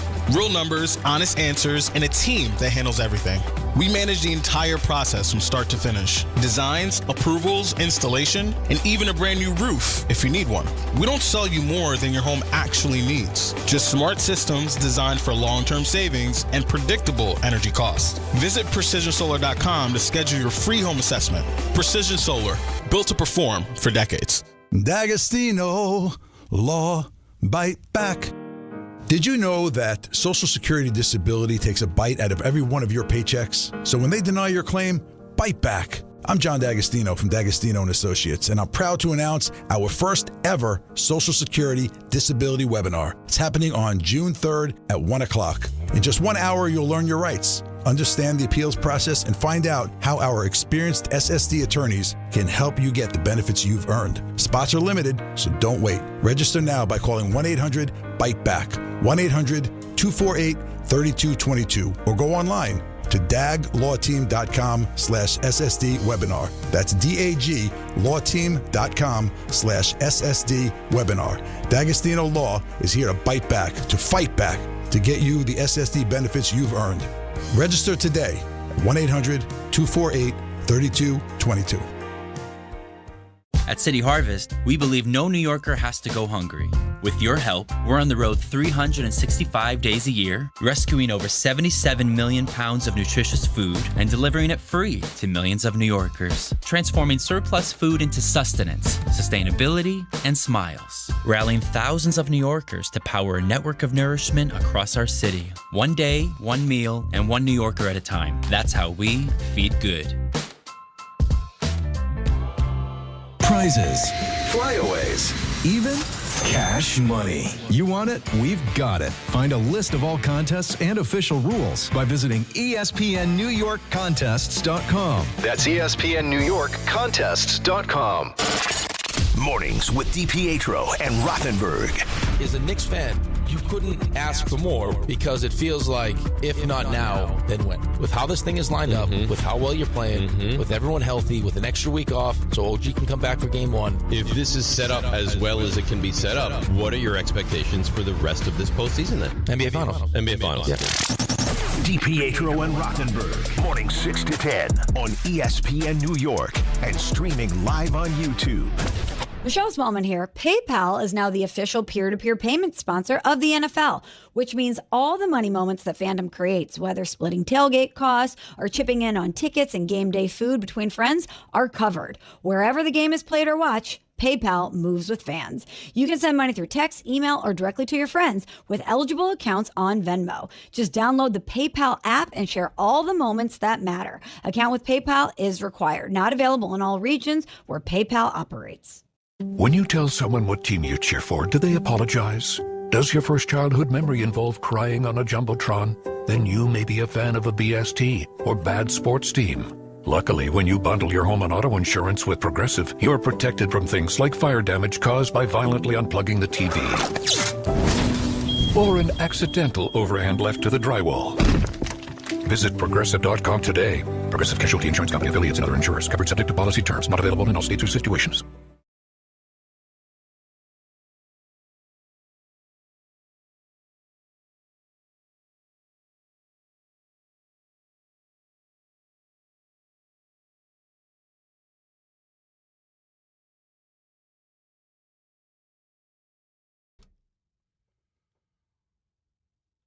My friends, make sure you're subscribing to ESPN New York on YouTube. If you're not, I don't know what you're doing. Stream the full Weekday Lineup live, watch complete replays, or catch up fast with can't-miss highlights. Jump into the live chat, react in real time, make your voice part of the show. Subscribe to ESPN New York on YouTube now. Stay locked in so you never miss a moment. Bart and Carlin, ESPN New York, and on that ESPN YouTube channel, ESPN New York YouTube channel. Let us hit a little sideline to sideline because it's Wednesday. Why not? It's going to happen. This is Sideline to Sideline. Go. With Bart and Carlin. Tom Bauer is here. Tom Bauer is here. And he has got sideline to sideline. Hello, Tom. Hi there. I sure am here, Chris. So let's start off a little local flavor today. Breece Hall, as we know, got an extension not too long ago, 3 years, $45 million. Congrats to Breece Hall. A nice tweet from Breece Hall from that day. Cried for the first time since I tore my ACL. This day really hit different for me, man. Prayer emoji, fingers crossed emoji. That's beautiful. So now Breece Hall also spoke. See, it senses right there. Like, he showed his hair for the first time since the draft, too. And there's a little wise ass there from Tom in there. You hear the tone? You hear the tone? Yeah, when he get in the wise ass voice, it's real high. It's high pitched. Yeah. It's soprano. A little bit, Tom. A little bit. Anyway, go ahead. Look at me go, Mr. Soprano over here. So at any rate, the Breece Hall extension.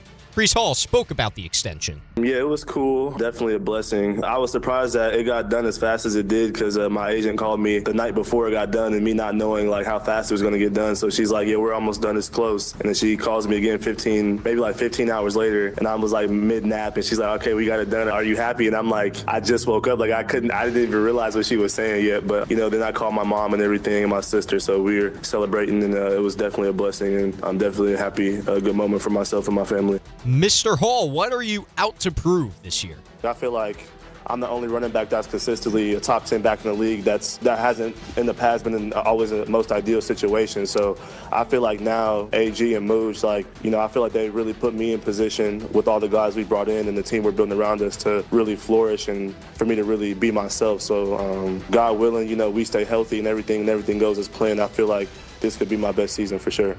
Well, he sure is right about one thing. The Jets aren't always a grateful situation. There you go. That's another shot. You see what I'm saying? Yeah. You sarcastic piece of, you know what I'm saying? See, that's what we be talking about. But he's right. And I think it's a testament to Muji and what he did starting at the beginning of last year when he went and got I-9 Mitchell and he got Mechie, and he was able to bring a couple pieces that he got, in a robbery for the trade with Sauce Gardner. So now let's dissect what he's saying. He's saying, I'm probably the most consistent back, not the best back. I'm probably the most consistent back to put up decent or okay numbers in a storm. Yeah. In a thunderstorm. In other words, I have not had the best to work with, and I'm doing a hell of a job here. Last year, the receiver that led the team in receptions was done after week 4. And yet I still had to go out there, and everybody knew that it was going to go to me, and I still was somewhat productive. So I'm excited to see what happens, and testament to Muji because Breece Hall signed an extension because he feels like he can flourish here now with the personnel that he got. So it's a much more talented offensive team, and that may attract other people because if you're a receiver, a quarterback, Dante Moore, that was like, nah, I'll go back to school and get an NIL check. You might come out and say, please take me, Jets. I love my tight end. I know all the things about him because he was my teammate, and I love Garrett Wilson, Breece Hall, and this offensive line is much better than I thought because they ain't got a quarterback back there burping a baby for 17 minutes in Justin Fields. Tom? Bart, I'm glad you mentioned the Jets regime and what Breece Hall thinks of it because he did speak about that. Just the fact that they brought a proven, veteran in like Geno, and then we drafted some, really good guys, and I'm still getting to know everybody too. So just seeing that, let me know that, okay, we're really trying to build something here, and AG always telling me that, I'm his guy. So him always instilling that confidence or telling me that he has that confidence in me and the confidence I have in myself is very big. So it definitely meant a lot for me because they showed me and told me that they wanted me to be a part of this thing. So I'm definitely happy to be here. And the market spoke. Like at times we didn't think Breece wanted to be here with some of his comments, and who would want to be here when you getting your ass kicked to that extent? But when you look at like the regime, but also you look at what they built, Breece Hall is going to be a part of that thing, and now you have the opportunity to be able to invite or get some of the other guys to come there. But the market really spoke for itself, right? When you think about it, should he be higher paid than Saquon Barkley, who won a Super Bowl? No. Should he be more paid than Christian McCaffrey, who's been one of the most consistent guys over a year that you gave a first-round draft pick for? No. Where you should be, arguably, should he even be in front of Kenneth Walker? No. But Kenneth Walker is behind him. Yeah. So I think he actually probably was shocked that Kenneth Walker got more money than he got. And let's watch Bijan Robinson pass everybody, and Bijan Robinson is probably going to push Breece back, but he's going to thank Breece because Breece set the market. And Breece also, he made a deal that is a good deal for him, 3 years. It's a good deal for the Jets. And really, it's 2 years guaranteed, so that if that third year, if he doesn't make that $14 million, or the Jets want to rework it, or they want to do another extension, or they want to cut him, Breece is still going to have a chance to go make some money somewhere else. At like 26. Yeah, he's still really young. Next. So, as the schedule continues to trickle out, and it should be released tomorrow by the NFL, we know the full slate of international games in 2026. They are as follows. Week 1, Rams 49ers in Australia. Week 3, Ravens Cowboys in Brazil. Then you've got three straight weeks of football in London. Week 4, Colts Commanders. Week 5, Eagles Jaguars. Week 6, Texans Jaguars. Good for the fans in Jacksonville. I'm sure they're thrilled about that. Week 7, you've got a Steelers Saints game in France, so maybe Aaron Rodgers will take his talents to Paris at some point. See, there it is again. Yep. Little dig. Parlez-vous français? Little dig. Week 9, Bengals Falcons in Spain. Week 10, Patriots Lions in Germany. Week 11, Vikings, 49ers down in Mexico. But the good thing. Go ahead. Good thing is no New York team. So they're not going to steal a home game or something or put the team in a bad situation. I thought the New York team was going to end up in that game against the Lions in Germany. Yeah. I thought the Giants might end up in that game, and they did not, and it ends up being the Patriots. Exactly. None of this. I am a little worried about killing the golden goose here. Like, we got 9 international games. 9? Mm-hmm. I catch a 9er in there? Yeah. 9 this year. Wow. Was that like last year was what, like 4 maybe? I think it was more than that. I think it was 5 or 6. But still 9. Something worked for the NFL and they make money off it. You can guess believe they're going to wear it till that thing die. They're going to ride a Seabiscuit till his heart fail. Tom? Well, I'm glad we're having this discussion about international games because there was a cut from Unsportsmanlike from Adam Schefter that kind of raised an eyebrow a little bit. And this is to the speculation that maybe, just maybe, there's going to be a lot more international football down the line. Take a listen. I don't dismiss the idea that one day we couldn't see, I don't know that I've heard this before, but expansion to the point where maybe the league adds 1 international division, 4 teams. That's a down the line thing, way down the line thing. But as we begin to look international, you have to let your mind wander and think, where could this go? And the first place we think it goes, obviously, would be an 18-game season, an international game per team, and then an international TV package. And I say, okay, well, if they're doing that and that works, then why wouldn't they just set up like 1 international division where you're getting the expansion franchise fees from those teams and you're having teams based there? Look, I could absolutely see it. And when he says far down the line, that to me means 4 years. 10 years? 5 to 10? 5, yeah. Yeah. We've been talking about this. They just been all these are what you call Warshak experiments. Warshak? Warshak's the thing where you look at the picture and you see what do you see? There's like 10 different things. Yeah, and what Goodell sees is global expansion. Yeah. Right? And they've been doing this for a while. We always thought that it was going to be Jacksonville Jaguars that were going to go there, but I think they're going to get a new stadium. They are getting a new stadium. But we thought it was going to be them because they basically had a residency there because their owner, owned the soccer team over there. But I can see a team from London, and what's the difference? Is you're going to tell me you couldn't see NFL teams in London, Paris, Berlin, and 6 hour, Madrid? 6 hour flight. You have the same distance from Miami or Tampa or somebody going to play Seattle. Same difference.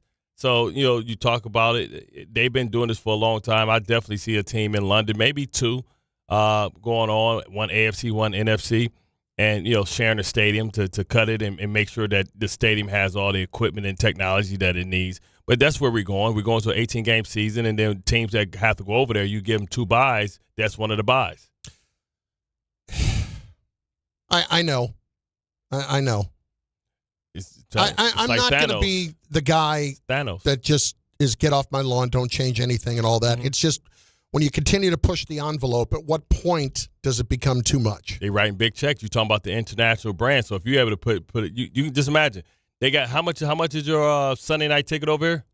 Sunday ticket right now is about $450. Right.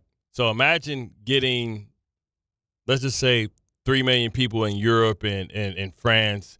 I mean, Europe is the whole spot. But let's just say people over there start streaming over there on Sky, whatever. Yeah. You know what I'm saying? That's an extra, 10 billion or extra billion over time for the league. That's how they look at these things. Like, because now you're going to have to buy the NFL package over there because not only do you watch your team when they local, you got to watch them when they go play in the States. Bart then and now you Carlin. got to travel when they go to the States. ESPN New York YouTube channel, 800-919-3776, 800-919-ESPN. The league would be opened up to all kinds of international tax laws that these greedy clowns don't want. That's see money, be real. What's the Live Golf Tournament? Well, that's now going away. Yeah, but what was it, though? Yeah. Like, come on, man. I think they'll figure out the international tax. Let's dive into that. Yeah. International tax laws. Yeah. Next. Let's go with tennis, too. ESPN New York. A another dominating step towards a championship. The New York Knicks have redefined playoff dominance. And for the second consecutive season, the Knicks are on their way to the Eastern Conference Finals. I think that's really great to see our team in this mindset, the feeling that we got a lot more work to do. Inbound stolen by McBride, and then Brunson buries a far corner three. 5 points for Brunson in about 3 seconds. The pursuit of the Larry-O is alive and well. You like the rhythm that you're in, but if we expect to be who we think we're capable of being, we'll find a way to stay consistent with what we're doing. Hear all the games here on 880 and the ESPN New York app.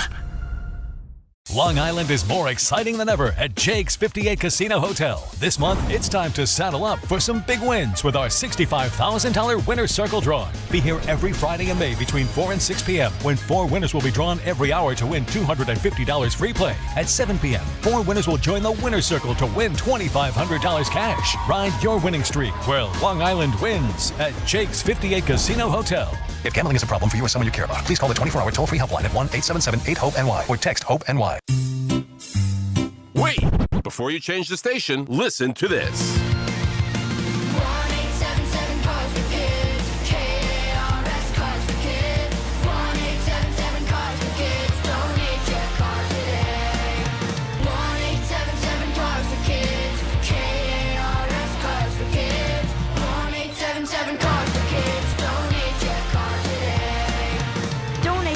Carsforkids.org. That's cars with a K. Pickup is quick and easy. You'll also get a vacation voucher and a tax deduction. 1-877-CARS-FOR-KIDS. K-A-R-S, Cars for Kids. 1-877-CARS-FOR-KIDS. Donate your car today. 1-877-CARS-FOR-KIDS. K-A-R-S, Cars for Kids. 1-877-CARS-FOR-KIDS. Donate your car today. The New York City Department of Correction offers countless career opportunities, from specialized units to leadership roles that support public safety and change lives for the better. It starts with one step: registering for the New York City Correction Officer exam. Earn over $109,000 after just 5.5 years. Benefits on day one, job security, pension at any age after 22 years of service. Go to nyc.gov/joinDOC or search Join DOC. One career, many opportunities. Registration ends in 2 weeks. Take the test. Right now, police are stepping up patrols to make sure drivers and pedestrians obey our crosswalk laws. Why? Because every year in New York, people are injured or killed just crossing the street. So remember, pedestrians, obey traffic signals and use crosswalks. And drivers, yield to pedestrians in crosswalks. If you don't, we will educate you on the law, and you may get a ticket, because tickets get attention, and that saves lives. A message from the Governor's Traffic Safety Committee.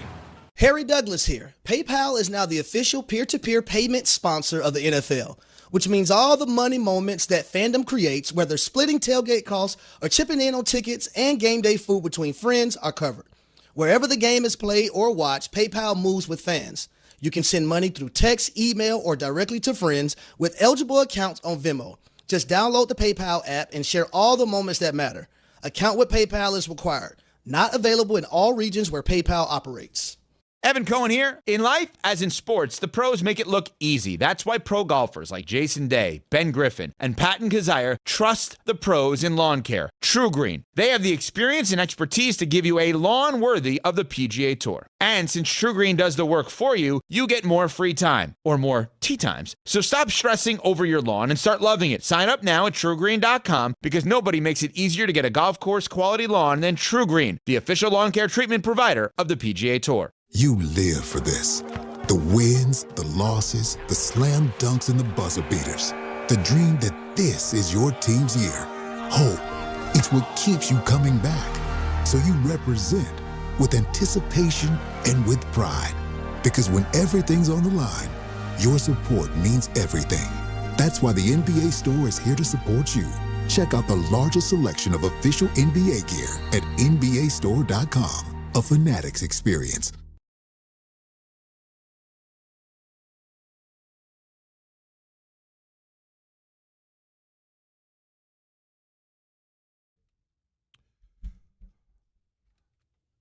On the ground side.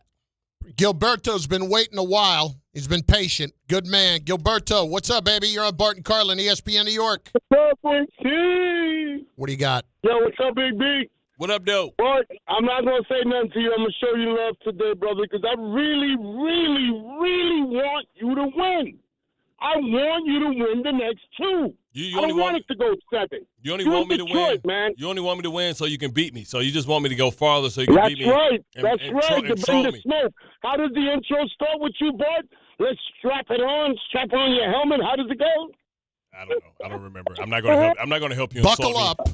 I'm not going to help you. Gilberto, I'm not about to help you. I'm not going to help you insult me. Carlin. Okay, Bart, I got a question for you. I got a question for you, Barlin. Carlin. Barlin? I put it together. I'm sorry. It's all right. So check this out. First, you, Carlin. Carlin, how is it that this dude from Philadelphia can go 19 years and only make the conference finals twice?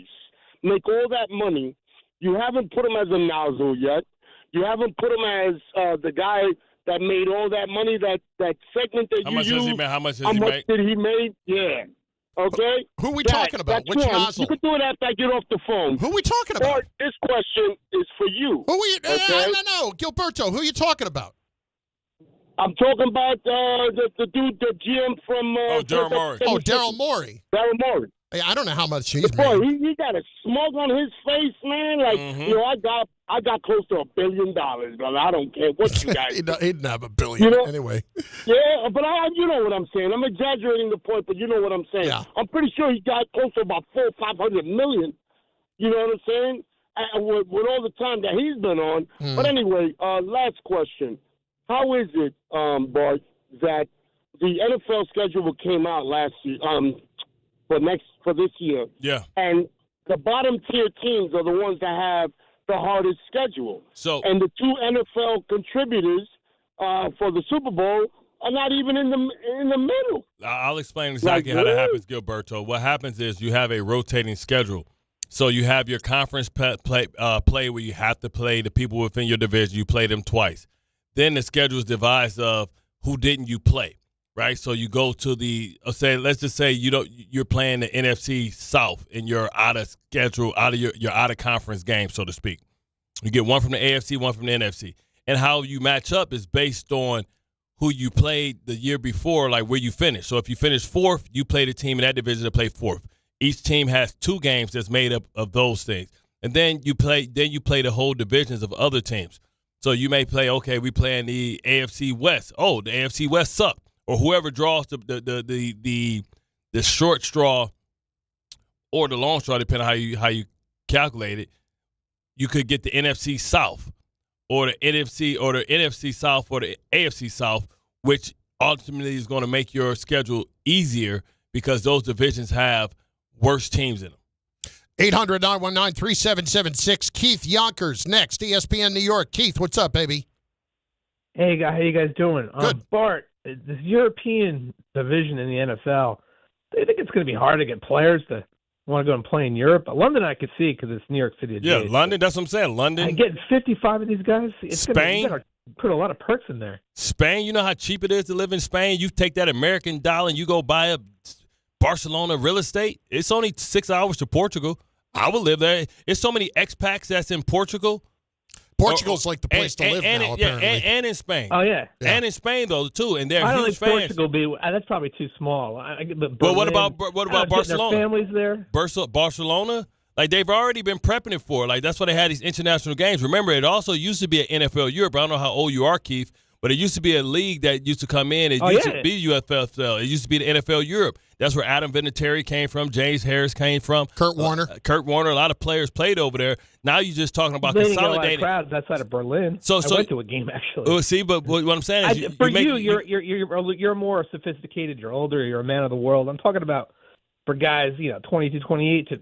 Would they rather be with their families and put them over there? No, this is the thing. The world is smaller. Just think about how many people play in the NBA and they want to go. First thing they do is go play in Greece or go play over there, man. And then they learn about all the other places to go. And a lot of them don't want to come back because it's cheaper to live there. The food is better. Healthcare is free.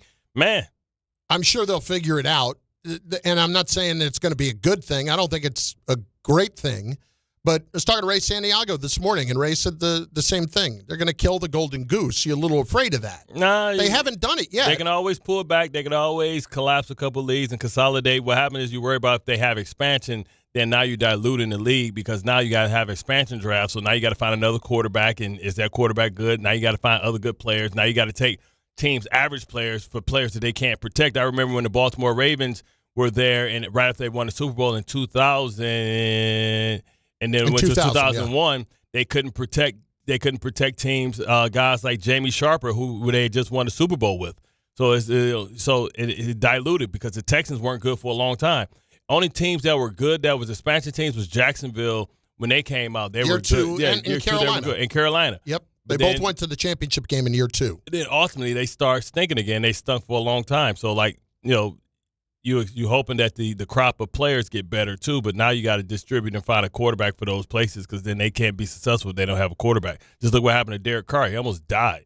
Bart and Carlin, ESPN New York, and on the ESPN New York YouTube channel, 800-919-3776, 800-919-ESPN, where the Knicks right now have to look when we're talking about the offseason after this run and what the future is going to look like if they make it to the finals. We'll explain why that is of concern to you now, next. Wednesday with Don Hahn and Rosenberg. Will the Knicks be able to continue their dominance after a long layoff? They didn't have OG Anunoby the last 2 games. You're seeing Mikal Bridges play some of the best basketball of his career. If you're fully healthy, as they should be after another week of rest, yeah, there might be another level this team can still get to. Will A.J. Ewing provide the spark the Mets need to go on a run? Don Hahn and Rosenberg today at 3 on ESPN New York and streaming live on YouTube. Knicks fans, it's time to hit the court with BetMGM, an official sports betting partner of the New York Knicks. Download the BetMGM app today and add a boost of excitement to every New York game day with same-day parlays, live betting options, player props, boosted odds specials, and the best daily promotions in the business. With the BetMGM app at your fingertips, you can experience the excitement of betting on your favorite players and get in on all the blue and orange action as your New York Knicks drive the lane. Find out why basketball fans love BetMGM, an official sports betting partner of the New York Knicks. BetMGM. Make it legendary. BetMGM and GameSense remind you to play responsibly. See BetMGM.com for terms. 21 years of age or older to wager and physically present in New York and New Jersey only. Subject to eligibility requirements. Gambling problem in New York? Call 877-8-HOPE-NY or text HOPE-NY 467-369. For New Jersey, call 1-800-GAMBLER. Hey, New York and New Jersey, Boost Mobile has an unlimited talk, text, and data plan that's only $25 a month forever, meaning you'll only ever pay $25 a month for the rest of your life. Who wouldn't want unlimited wireless when it only costs $25 a month forever? If you don't, you must be one of those people who enjoy overpaying for their phone plan. $25 a month forever is truly as good as it gets. So go online and switch now at boostmobile.com. After 30 gigabytes, customers may experience slower speeds. Customers will pay $25 a month as long as they remain active on the Boost Mobile Unlimited plan. This is DiPietro and Rothenberg. Everyone loves Rick. It's fun. I don't need to go to anything. I'm an ass pimple is what I am. Mike Trout is a pimple on my ass. I'm not even a pimple on the ass. I'm an ass boil is what I am. I'm sorry. I am the station hemorrhoid is what I am. DiPietro hemorrhoid? Yes. The station hemorrhoid. That's what I am.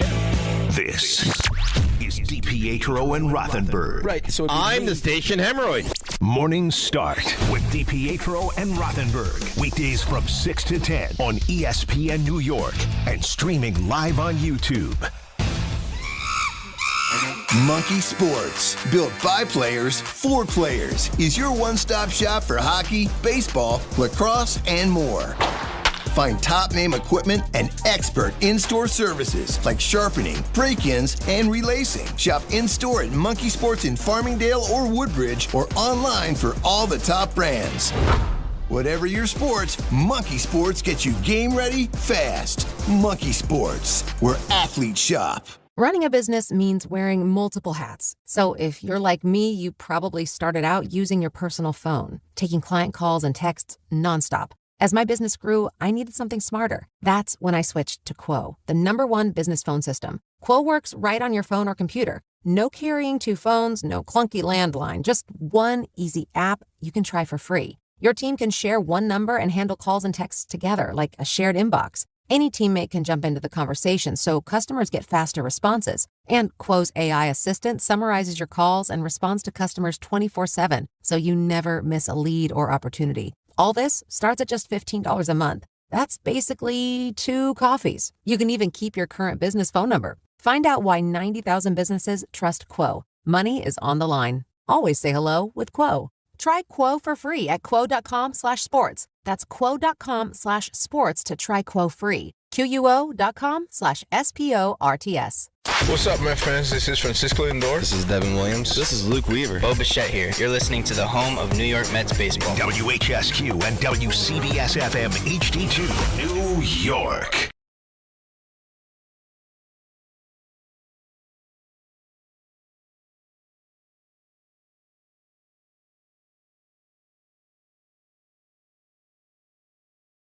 That's right. It is just that. You're welcome. Bart and Carlin, ESPN New York, ESPN New York YouTube channel, 800-919-3776, 800-919-ESPN. Why it is important to start taking a look at the bigger picture for the Knicks right now. In 30 seconds. First, though, it is time for Bartholomew to enlighten us as to what 12 o'clock means. It's the power hour.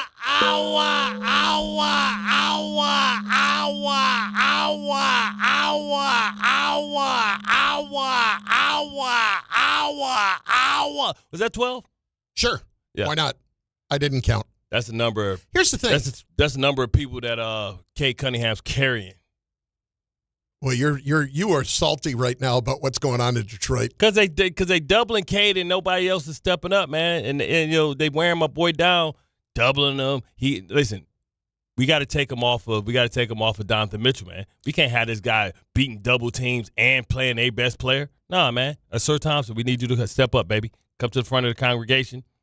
Duran, can we at least get 18? Can we get a game when you go for 18 points? Is that asking too much? Apparently. See, Tom, I know you did that to be funny, but that just inspired me. That wasn't me. It perked me up, Ray. Don't wake up the beast. Because we get today, if any, Karis LeVert is who we depending on, man. Karis LeVert. He was the ops. He was on a squad. They know him very well. Yes. And we know Scrooter. Listen, you're going to have to sweat this one out. You're going to have to sweat this out. Close enough. Scooter. It doesn't matter whether it's Schroeder. The black German. Yes. Tom, just next time, just say that. Yeah. The black German. Yeah, the black German. Bart will know who you're talking about. Baby Schnitzel. Or that.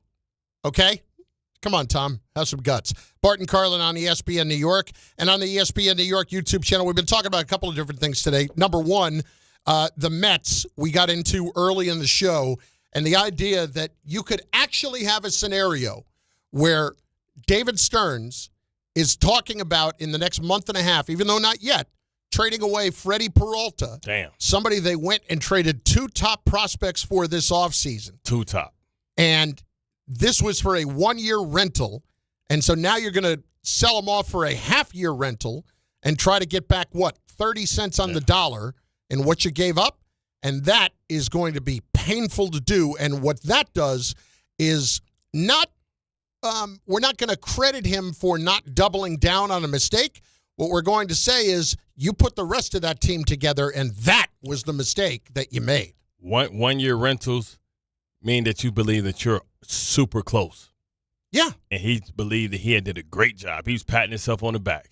He thought this was the final piece. Yes. To maybe put them over the hump. And that has not been the case. And listen. With Daryl Morey getting fired, opens the door to say, hey, man, you can sought after a executive, but you have to hold him accountable too. Yeah. If he jacks up, if he messes things up, and you got to hold him accountable too. It's never been clearer to me that David Stearns is the one that should be being held accountable here. He was asked yesterday if he still believes the Mets can make a postseason run this year. I do believe that.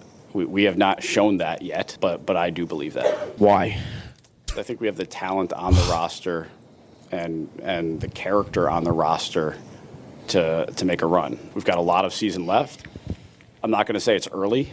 It's not. We're a quarter into the season. It's not early anymore. But we do have enough season left to make a run, and I think we have the talent to do that. The exasperated why. We need to check on that dude, man. Whoever asked the question, whoever why? said, yeah, because we've all had those moments. Yeah. Like, Bart, you going into Why? work? Like, hey, man, we need you guys to stay a little later, man, because, we need you guys to stay. Why, man? Why? You can't just ask me that, man. Why? It's not just the why. It's the. Yep, that's exactly what it is. I think we need to amp up the actual cut to the beginning of it, to the level of the first one too, because there's more of a despondency just in the volume of this. I do believe that. We have not shown that yet, but I do believe that. Why? I think we have the talent on the When you roster. hear the why, you see what I'm saying, Tom? Yeah, I think we can add that extra oomph to the cut. Enhance it. Yeah, that's the same lip BJ gave me when I tell him to take the trash out. Why? Now I hit him right in his chest. Because I said so, mother. You hit him right in the chest? Right in his damn chest. I remember one time I hit him with a Dazum double punch to the stomach. Oh, my God. Told him that I was like, hey, man, go out. I need you to take the trash out. I leave and go out there, and he thinks I left, but I forgot something. And I went to go back and say, hey. So I opened up the door, and he put his headset back on. He back playing with his friends. I said, oh, you think you the big shot. You want to go with the champ. Hit him with that. When you hit him in the stomach, they lose all their breath. Yep. Yeah, you ain't talking no more, huh? Yeah. I bet you next time I tell you to take that trash out, yes, sir, yes, sir. Every once in a while, you got to put that foot in their ass, Carlin. Once again, I'd like to point out that I'm not a parent. So I'm not going to be. I tell my kids like this. Call DPS. Whatever you want. If you think somebody out there going to give you a better life than I am. Get Typhus on the phone. Have at it, brother. At any rate. Beat your kids, y'all. That's the problem. We not a generation that beat our kids no more. That's why I ain't got no respect. That's why out there stealing cars, fighting, shaking their butts, now we're showing being stuff ridiculous. on Instagram. Now we're being ridiculous. They do, man. Not beat, whoop them. You got capital punishment. I can't even really play the disclaimer here because the disclaimer says that I find it humorous, and I don't have kids. I don't. Tom, when you had kids, you gonna whoop them? Let's just say this: I still have emotional scars from when I got whooped. Yeah, but look at you now. Face of the radio, baby. 280 pounds. Look at that. You know what I'm saying? Married. And I lost 45 to get here. Married, successful, articulate. There's a lot going on inside this package, man. Bet you don't stumble over them words no more. You know how many times I got thumped in the back of the head because I couldn't spell? Oh, you don't know them words? A, B. Yeah, baby. Is there any segue here? Nah, let's go to the calls. 800-919-3776. We also were talking about the Knicks earlier. And granted, we are in the middle of a great run. Historic run. And want you to enjoy that as much as you can. But as we sit here waiting for an opponent that is going to take another few days to find out who that is, there is the bigger picture of looking at how this season ends and how you're going to feel about it long term. Just simply think of it in these terms. Are you going to think of this team similar to the way that you think about the 90s Knicks if this team does not win a championship during this window that's going to be open? We're saying the window's open for another 2 years after this. And if you just end up going to the finals and, let's say, losing in 5 to Oklahoma City, because Oklahoma City is starting a dynasty, how are you going to feel about this? Is it going to be, well, we're just going to run it back and get right after it again? Or is it, we need a little more tweaking at the top to not just worry about beating Boston, but worry about beating Oklahoma City? Because this morning, you look up, and what are all the discussions about off of Jason Tatum's comments? Maybe the Celtics are going to turn around and trade Jalen Brown for Giannis Antetokounmpo. Now you got to deal with that beast in it. And they've already won a championship as they're presently constituted. Yeah. So if Giannis is available after this season and the Knicks don't win a championship, and it's not a push to the brink type situation, if it's just clear that one team is definitively better than another, is that going to be enough for you? Can you look back as fondly 5 years from now as you would have regarding the 90s Knicks that when they had their opportunity, didn't quite get over the hump? Came close, but couldn't get there. Or is it after this year, no, we have to start figuring out how we're going to beat Oklahoma City, not just Boston and everybody else in the East. Yeah, man, because it looks like, the Spurs and it looks like, Oklahoma Thunder whoever wins that series is winning the championship. I mean, they're super deep. They're super young. I mean, Wemby hasn't got paid yet. They ain't even come close to none of that stuff. Like, they can let a guy like Barnes go in a little bit and bring in and pay somebody else.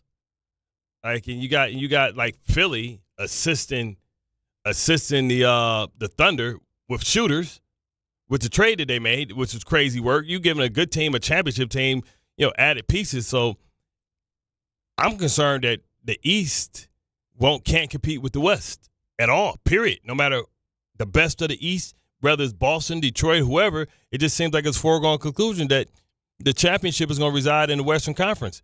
And if it resides in it 2 years in a row, then who's to say it can't be 3 or 4? Because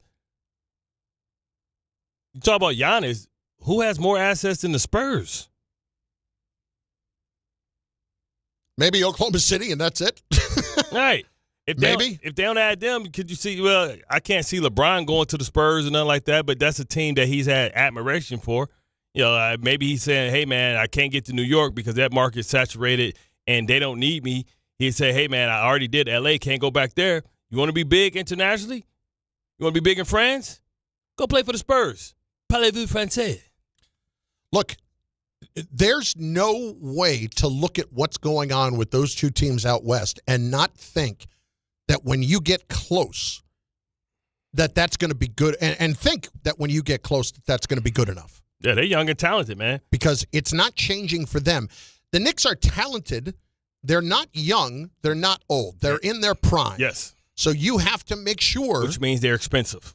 And it also means you have to figure out a way to take advantage of that. Like, we haven't talked about it today. Michael Kay said something regarding the Yankees and what they're feeling right now. And it's similar to what I think the Knicks are feeling right now. This is Michael, and it's kind of a change of pace for the Yankees, and it's nice to think about. And I think their desire. I'll play this to in a hold their second. breath and I'm just making this as a correlation to thinking about where they are with Aaron Judge. The guy is going to be 34. Same difference. Exactly. Middle of the prime. You're paying for everybody. Great correlation. You got to get there. I think their desire to hold their breath and hope that things get better, I don't see it there this year. I think there is almost, and I don't mean this in a pejorative way, there's a mean-spiritedness to it. I'm going to pinch hit for Grisham if I want to against a left-hander. I'm not going to start him against some left-handers because he doesn't hit lefties well. I'm going to play Rice every day at first base, and I'm sorry if Goldschmidt doesn't like it. That's just the way it is. I'm going to bench McMahon. Even though we have 5 games against left-handed starters, he's going to sit on the bench and come in for defense. It's almost like an urgency. We're running this back because we think this team is good enough to win everything. We're not playing games. So the urgency that we all wish kind of had been there a little bit sooner, if it's a little bit different, well, with the Knicks, how are you going to feel after this year if you're just falling short of winning a championship, but you know that the door is still open, but it's pretty clear that you're not as good as those other teams out west? You got to figure out how to fix that, don't you? Yeah. And how to fix that is, and I know people don't want to hear it today, but you're going to hear it anyway. We're going to be talking about Cat this offseason, Cat and Giannis. And it's not, I'm not advocating trading away everything to go get Giannis. But what I am saying is, like, if you end up in a situation where Cat's playing at such a high level, but it's not a high enough level to win a championship, we all know Giannis is better. Yeah, who are you equipped to beat OKC with? You got a better chance with Brunson and Giannis and crew, or are you better with as currently constituted? And I think you're going to have the answer to one. because you're going to be in play this game if you get to the finals. If you lose to the Pistons, I mean, you definitely blowing it up because you're saying you beat paper champions in the Sixers and in Atlanta. So, man, if you lose that, that's a no-brainer. But if you go to the championship, you're saying, hey, man, we're wasting the opportunity to have Brunson on a relatively controllable contract, but that's going to change. We need to take control of the fact that he's been healthy, injury-free. OG, for the most part, has been injury-free. Like, we have to take advantage of the fact that we need to try and win now because we're not a team that's trying to build for the future. We're a team that's in the present right now. And the present, because the future is that somebody that they're going to have tear this team down in a couple of years, especially if they don't draft well. Let's hit it. Vinny in Staten Island has been very patient. Vinny, what's going on, bud? We appreciate you hanging in there with us. What's going on, guys? Who's this? I've been watching the Knicks since the late 70s. This is the best run I've seen ever. I've never seen the Knicks play this well. And going back to the 99 team, that wasn't a blowout series with the Spurs. Those games were close.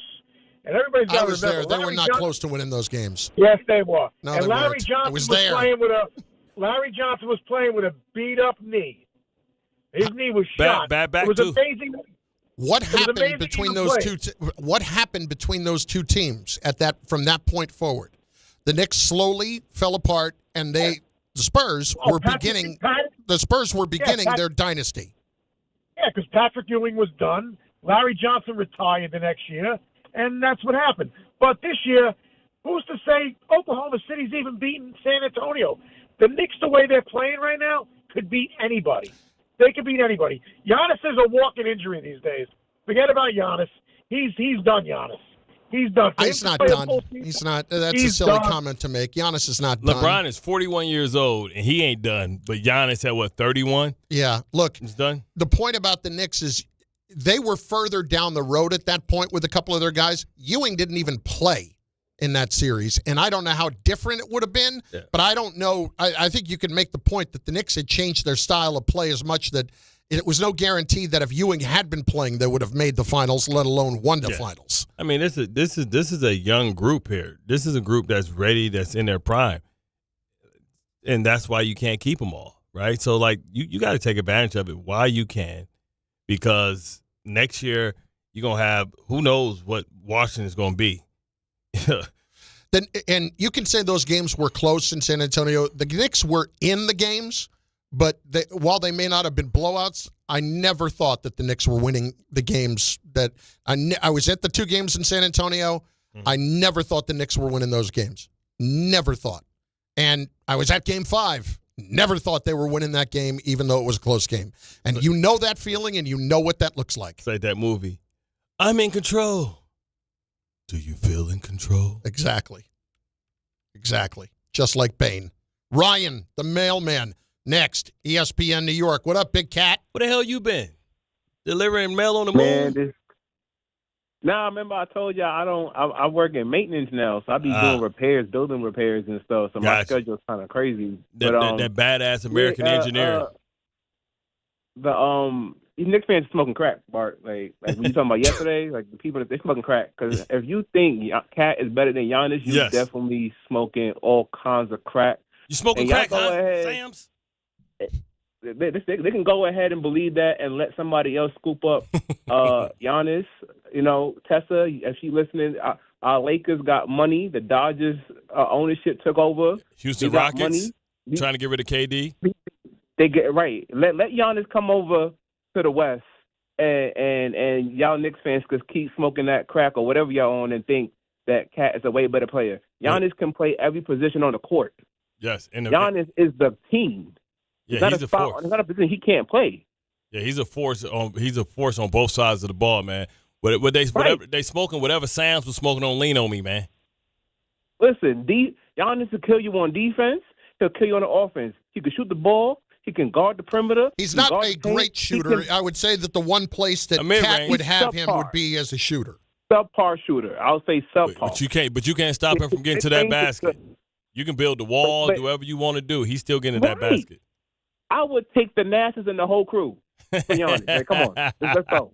And y'all going to sit here and play around talking about, we'll keep Cat. Not too long ago, y'all was crying about get rid of him. He showed you a flash these last 2 series, and now it's let's keep Cat and forget Giannis. You are on crack, my brother. Y'all are smoking it. Well, listen, let's get to some of the thoughts of people who are chiming in on this and on the chat as well. Because when you talk about the Giannis part, like there's Mike James on the chat. Carlin, where is Giannis better at? Please elaborate without BS. Ball handling, defense, rebounding, rebounding. To the basket. Rebounding numbers are about the same. I bet you if you look at scoring, I bet you look at their career numbers. He's a much better scorer and consistent scorer. 8 points a game more. Isn't he a 2-time MVP? Yes. And by the way, how many times? All defensive team? How many? 5 times. 5 times. Did he ever win defensive MVP? Defensive Player of the Year. Yeah. What else do you need? Yeah. Finals MVP. Anytime. Let me tell you something. Karl-Anthony Towns' nickname is Cat. They get that to everybody. Big Cat, right? Leonard Williams, Big Cat. How many people in the name of sports have you ever been called the freak that wasn't Javon Curse? Whenever they add freak in it, that means you doing stuff that even the people that we think are good or can't do. You're the Greek freak. If you the freak, then that's saying that you doing stuff, man. Like, bro, we can't even explain how good you are. So, just look at the number of times that Giannis finished in the top 5 to be the MVP in the league. Yeah. That number, you got the 2 MVPs, and you got 5 other times that he finished in the top 5, 1-6 and 1-7. Okay? Cat never finished in the top 10 in voting. Not once. Like, please don't do this. Let's not turn the 7 games of what Cat has done. I don't want to turn on Cat. Yeah. But I think even Cat would admit that Giannis is a better player because Giannis is a top 3 player in the game when healthy. Now, Kawhi Leonard may be available. Like, it's going to be an interesting offseason, right? Because, they may be moving on from Kawhi. They damn sure trying to get rid of Devin Booker. I mean, not Devin Booker. They definitely trying to get rid of Bradley Beal. Like, you got guys that are just trying to hang on here. Pluto Nash. Cat is a better passer. No, he's not. Yeah. Giannis has better career assist numbers. He's a better shooter. I'll give you that a little bit. Sure. Playmaker? No. Absolutely not. And Giannis, man, get that thing off the board. And free throw shooter. Okay, yeah. I'll give you a free throw shooter. Yeah. Absolutely. Congratulations. Let's not. Congratulations. Let's not. What I'm saying is if Cat gets you to a level that is clearly not going to be enough to get over the hump, there will be Giannis discussion this offseason. You need, like, if they don't get there, because right now I think they went and got a lot of good players, but they might have to take their good players and trade them in for a great player. That's I don't think now I Giannis, want to be clear though. Yeah. I'm not advocating taking the entire roster and trading it for Giannis. I'm talking about 2 people. If they end up in a 1 or 2 person scenario. How did they get here? They got here because they traded 2 people. They traded quickly and they traded RJ Barrett and they got OG. Mm-hmm. They traded Randall and DiVincenzo. They got him that. So if they trade Cat and Bridges or Cat any of the combinations outside of OG, you gonna have a hell of a big 3. Like that's a real big 3. That's like having Brunson and having Giannis is like having Tatum and Brown. These are 2 superstars. Either one of them could be the lead guys. Ricardo in Jersey. Next, ESPN New York. Ricardo, what's going on, bud?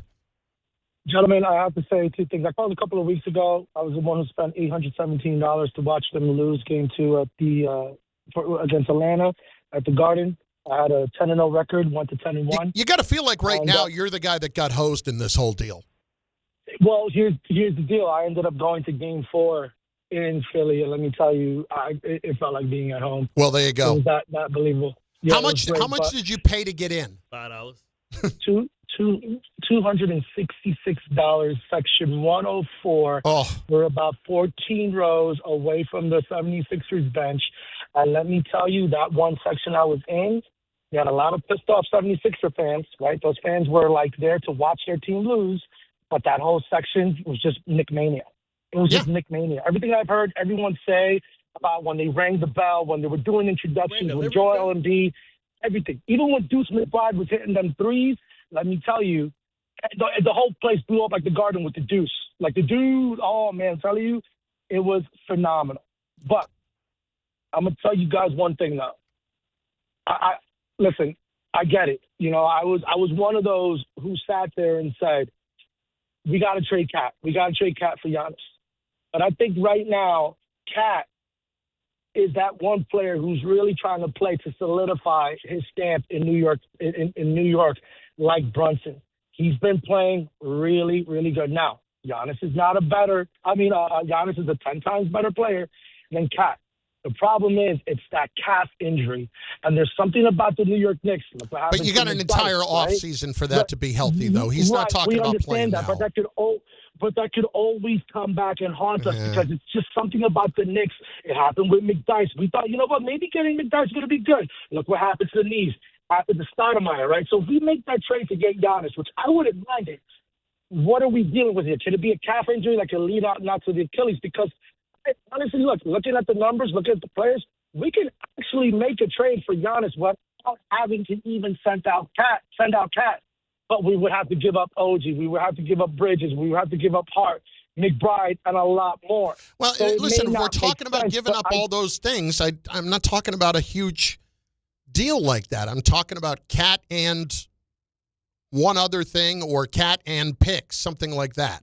That's what that looks like. And all of this is contingent upon them losing and what the finals look like in the way they lose. Because I know you guys, we love Perk. Perk said it yesterday. The Knicks are playing as well as anybody in the league and can beat anybody in the league. That might be true. I just don't want to downplay what Oklahoma City is doing. They haven't lost, and they're blowing teams out too. They're doing the same thing, and they've already got a chip under their belt. So if this is the start of a dynasty for them, you at least have to acknowledge that and say, well, if this is the time that we happen to be just as good or close to it, we better take advantage of that. You better, because these windows open and close so quickly, and dynasties are popping up all over the place. Nobody saw the OKC coming. Or maybe they did see it coming. Nobody thought Shea Gilly was going to be that guy when they traded for Paul George. But then you look at the Spurs. Spurs are coming out of anybody. They got a generational guy that we've never seen a guy like Wembanyama. And I feel like every year, every offseason, we're just buying time before he decides to just take over the league like That's Jordan. what it feels like. And you just imagine how many guys are going to be willing to take less money to go play with him, right? Because he also is a guy that makes the game so much easier for everybody else. So you got to worry about that. And they're going to spend their own money for their high-priced guys if they probably get guys like Fox and Barnes out there in the next couple of years. So you got to catch them early. Like the Pistons, I always say the Pistons, I know.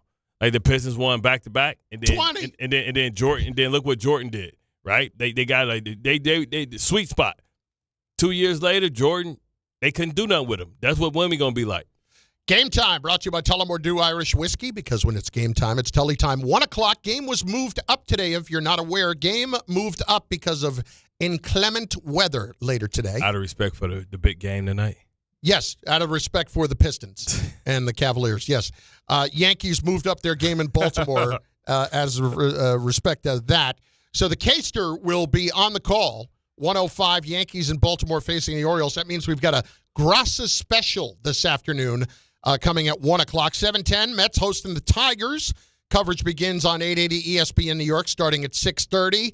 And then at 8 o'clock, the game, Pistons. Hoping to avoid going down 3-2. That would be losing 3 in a row. Losing 3 in a row. Cade. Trapping Cade, man. Oof. You got to depend on Karis LeVert. That's all coming up at 8 o'clock tonight. Tullamore Dew is the original triple distilled, triple blended, triple cask matured Irish whiskey. Be sure to grab a Tullamore Dew or try the new Tullamore Dew Honey during today's action, because glasses up to enjoying Tullamore Dew. In moments, a brief respite. We'll continue with your calls momentarily. We'll get them all in before the end of the show at 800-919-3776. But on Wednesdays, we play a little game called Am I the Nozzle? We present you with a situation, and you determine who is at fault. That's next. ESPN New York. Wednesday with Don, Hahn, and Rosenberg. Will the Knicks be able to continue their dominance after a long layoff? They didn't have OG Anunoby the last 2 games. You're seeing Mikal Bridges play some of the best basketball of his career. If you're fully healthy, as they should be after another week of rest, yeah, there might be another level this team can still get to. Will A.J. Ewing provide the spark the Mets need to go on a run? Don, Hahn, and Rosenberg today at 3 on ESPN New York and streaming live on YouTube. Hey, this is Chevy, managing partner at Precision Solar. We believe going solar should be simple, and it should make real financial sense. We manage the entire process from start to finish and offer flexible solar payment options designed around your goals. When the numbers work, solar can lower your monthly cost and give you predictable energy for decades. And if you refer someone who installs with us, you can earn up to $1,000. Visit PrecisionSolar.com to schedule your free home assessment. From your neighborhood stop to the city and back, New Jersey Transit keeps your day moving. Reliable, convenient, and ready when you are. We're on this ride together. So keep aisles clear, use headphones, and be mindful of fellow riders. Small actions make a big difference, especially during travel times. New Jersey Transit. Ride together, ride better. Plan your trip at njtransit.com. If you've been injured in an accident that wasn't your fault, then you need a lawyer who knows New York's unique personal injury and workers' compensation laws. At the Parisman Firm, they have decades of experience handling all types of accident cases and a proven track record of delivering huge results. Their team has already recovered nearly $1 billion for injured New Yorkers. From construction to car accidents and slips and falls, they've got you covered. Call the Parisman Firm now at 718-WORKERS, where your case is their cause. Get the justice you deserve today. Wait! Before you change the station, listen to this. 1-877 Cars for Kids. KARS Cars for Kids. 1-877 Cars for Kids. Donate your car today. 1-877 Cars for Kids. KARS Cars for Kids. 1-877 Cars for Kids. Donate your car today. Donate your car at carsforkids.org. That's cars with a K. Pickup is quick and easy. You'll also get a vacation voucher and a tax deduction. 1-877 Cars for Kids. KARS Cars for Kids. 1-877 Cars for Kids. Donate your car today. 1-877 Cars for Kids. KARS Cars for Kids. 1-877 Cars for Kids. Donate your car today. Donate your car today. Did your dog just get groomed? She's got a pep in her step. Actually, she's gotten famous. She's one of 18 dogs on the New Jersey Dog Scratch-Offs from the New Jersey Lottery. What? Yeah, New Jersey voted, and 18 dogs were chosen. Well, look at her. It's gone to her head a bit. Play the New Jersey Dog Scratch-Offs, featuring 18 real New Jersey dogs and a top prize of $200,000. Oh, are you a famous doggy? Yes, you are. Must be 18 or older to buy a lottery ticket. Please play responsibly. If you or someone you know has a gambling problem, call 1-800-GAMBLER. Rich Eisen here. Running a small business means every hire matters. A bad hire costs time and money, but the right one helps your business grow. The challenge? Finding that person without sorting through resumes. That's where LinkedIn Hiring Pro comes in. It screens candidates so you can focus on conversations with qualified talent. With Hiring Pro, you can hire with confidence and build the team you need. Join the 2.7 million small businesses using LinkedIn to hire. Get started by posting your job for free at linkedin.com/Eisen. Terms and conditions apply. Evan Cohen here. PayPal is now the official peer-to-peer payment sponsor of the NFL, which means all the money moments that fandom creates, whether splitting tailgate costs or chipping in on tickets and game day food between friends, are covered. Wherever the game is played or watched, PayPal moves with fans. You can send money through text, email, or directly to your friends with eligible accounts on Venmo. Just download the PayPal app and share all the moments that matter. Account with PayPal is required. Not available in all regions where PayPal operates.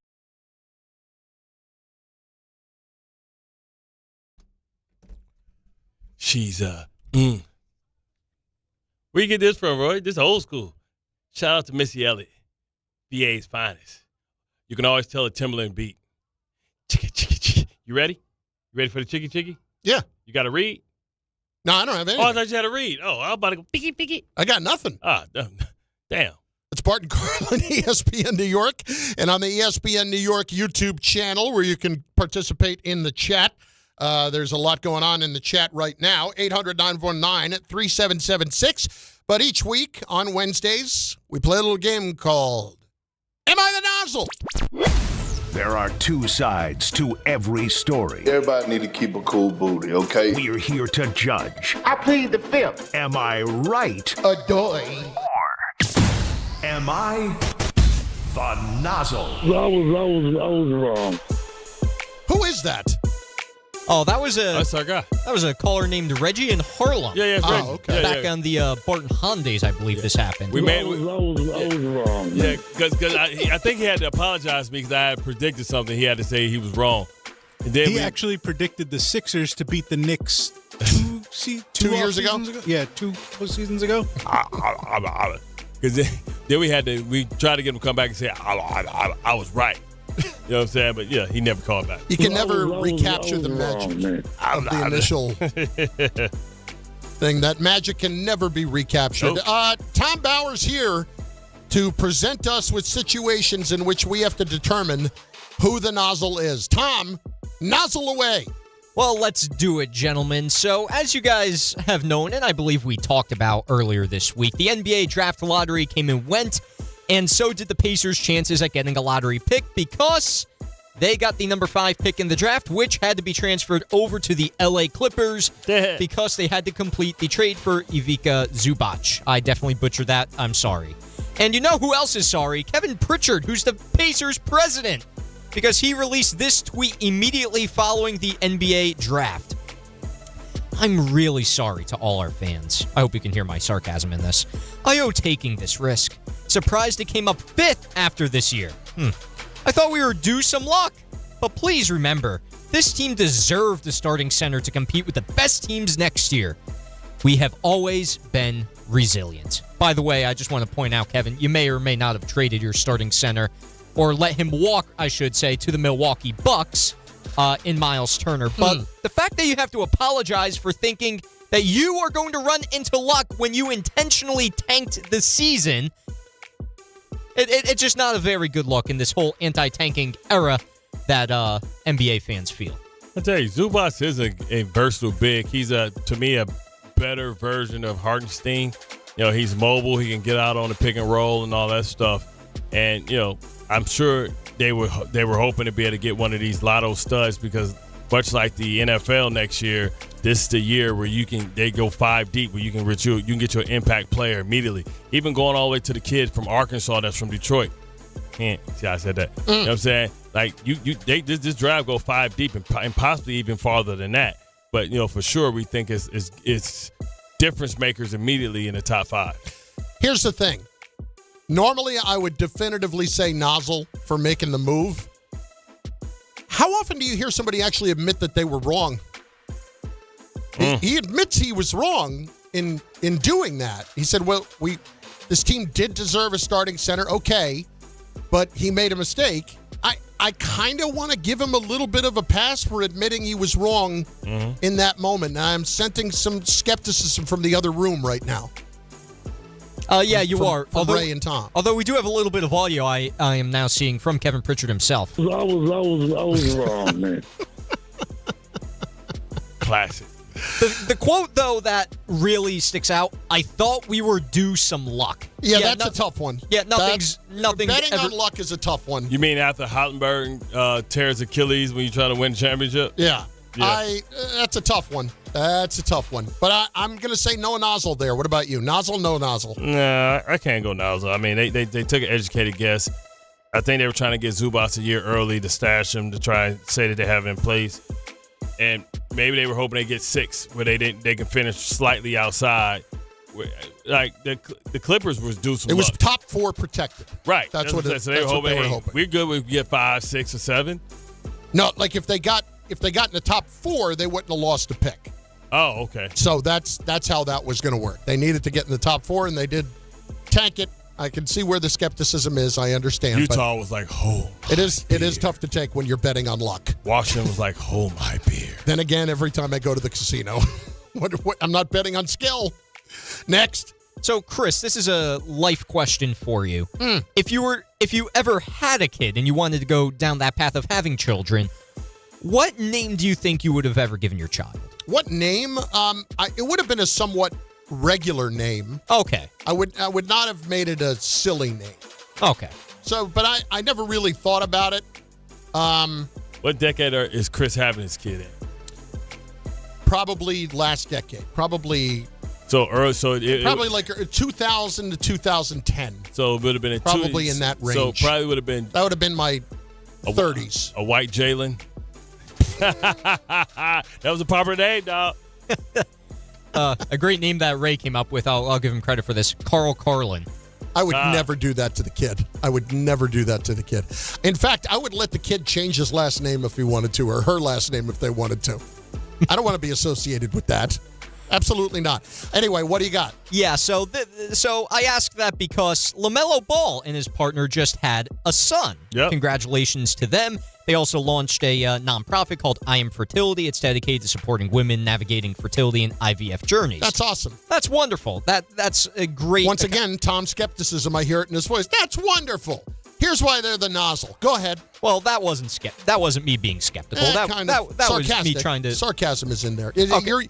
You are clearly someone that has trouble shaking sarcasm in virtually anything that you say. Ray, would you agree with that? That, like Tom, most of what he says has what you might consider to be a sarcastic twist to it. He can't hide it. Yeah, that's a problem. Anyway, Tom, go ahead. No poker face. Be sarcastic next to the people who are advocating for IVF. Go ahead.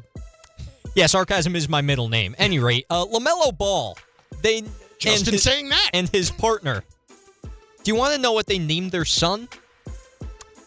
LaOne, as in L-A and then the number 1. Hey, man, that's what rich people do. I mean, what's Cameron Diaz, Apple, 7. I think Apple is, what's her name? Gwyneth Paltrow. Yeah, Gwyneth Paltrow, Apple. Yep. 7. I think the dumbest name I ever heard was one of my classmates named her son Mystical. And named her son what? Mystical, after the rapper. Mystical. Yeah. Yeah. Is that with a K in there? Let me tell you something. That kid ain't never gonna call back from a job interview. You write that down, they'll be like, oh, he black, he ain't coming in. Nope.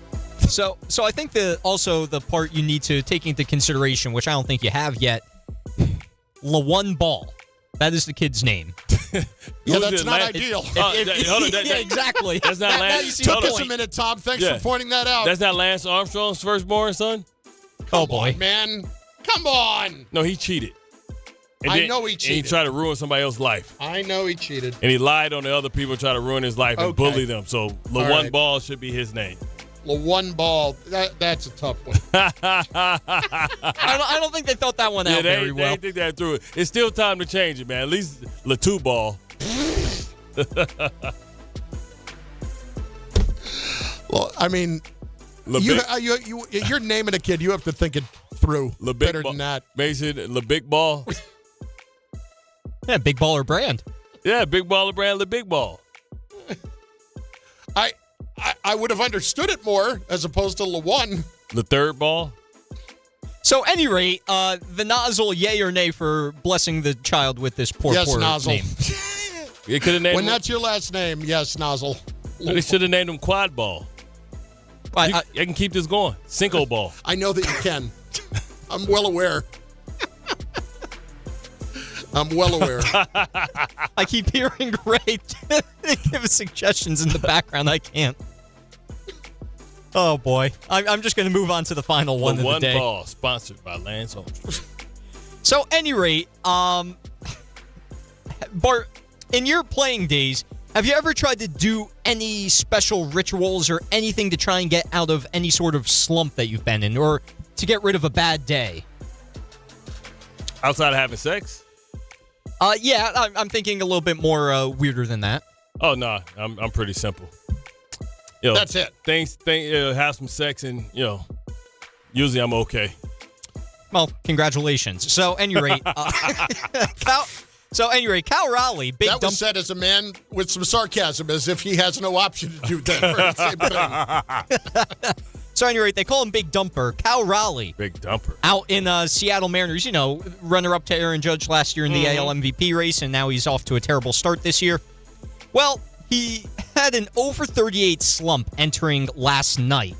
And so he decided that his ritual to try and end the slump was to be taking a shower with his entire uniform on. And apparently the Seattle Mariners clubhouse can attest to this, to where this actually happened.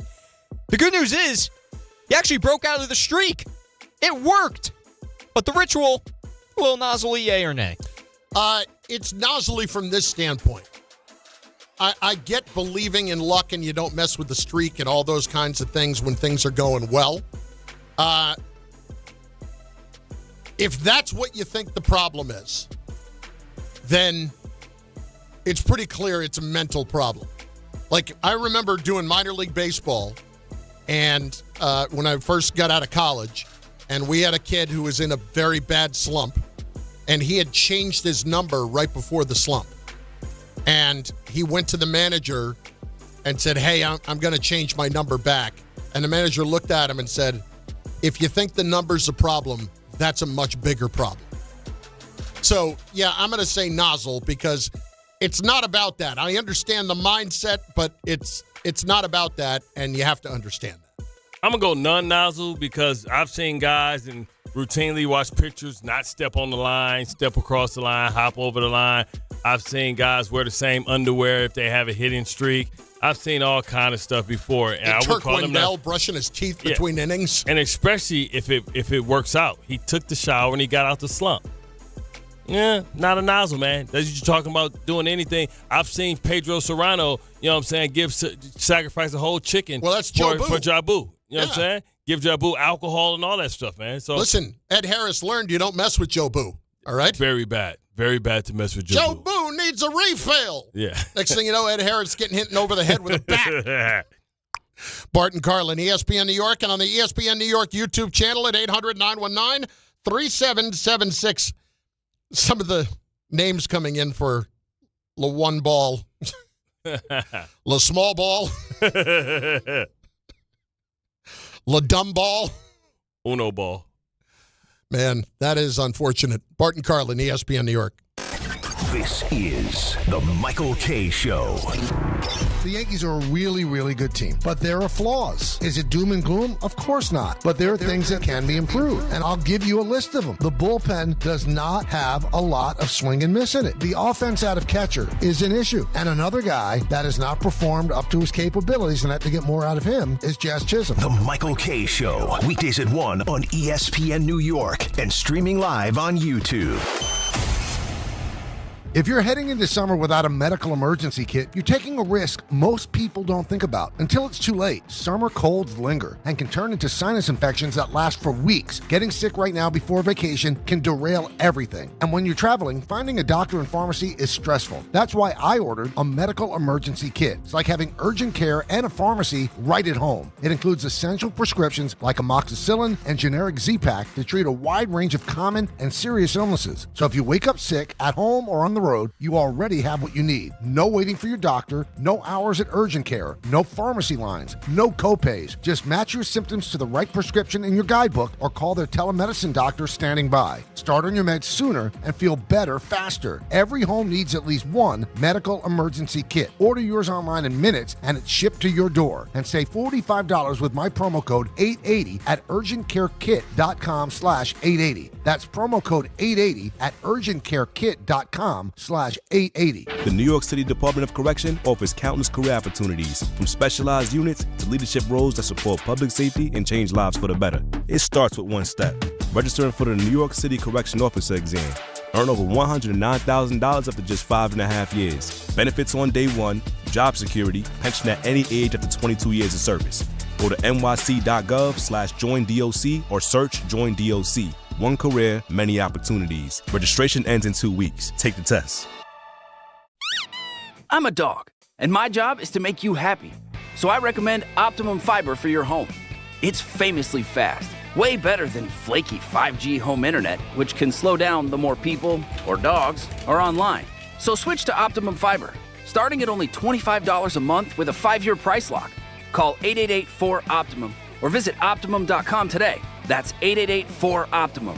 Gus, fetch. I gotta take that. Terms apply. See Optimum.com for details. Hey Yankees fans, join us at Yankee Stadium on Friday, May 22nd as the Yankees take on the Rays and come early for a very special giveaway.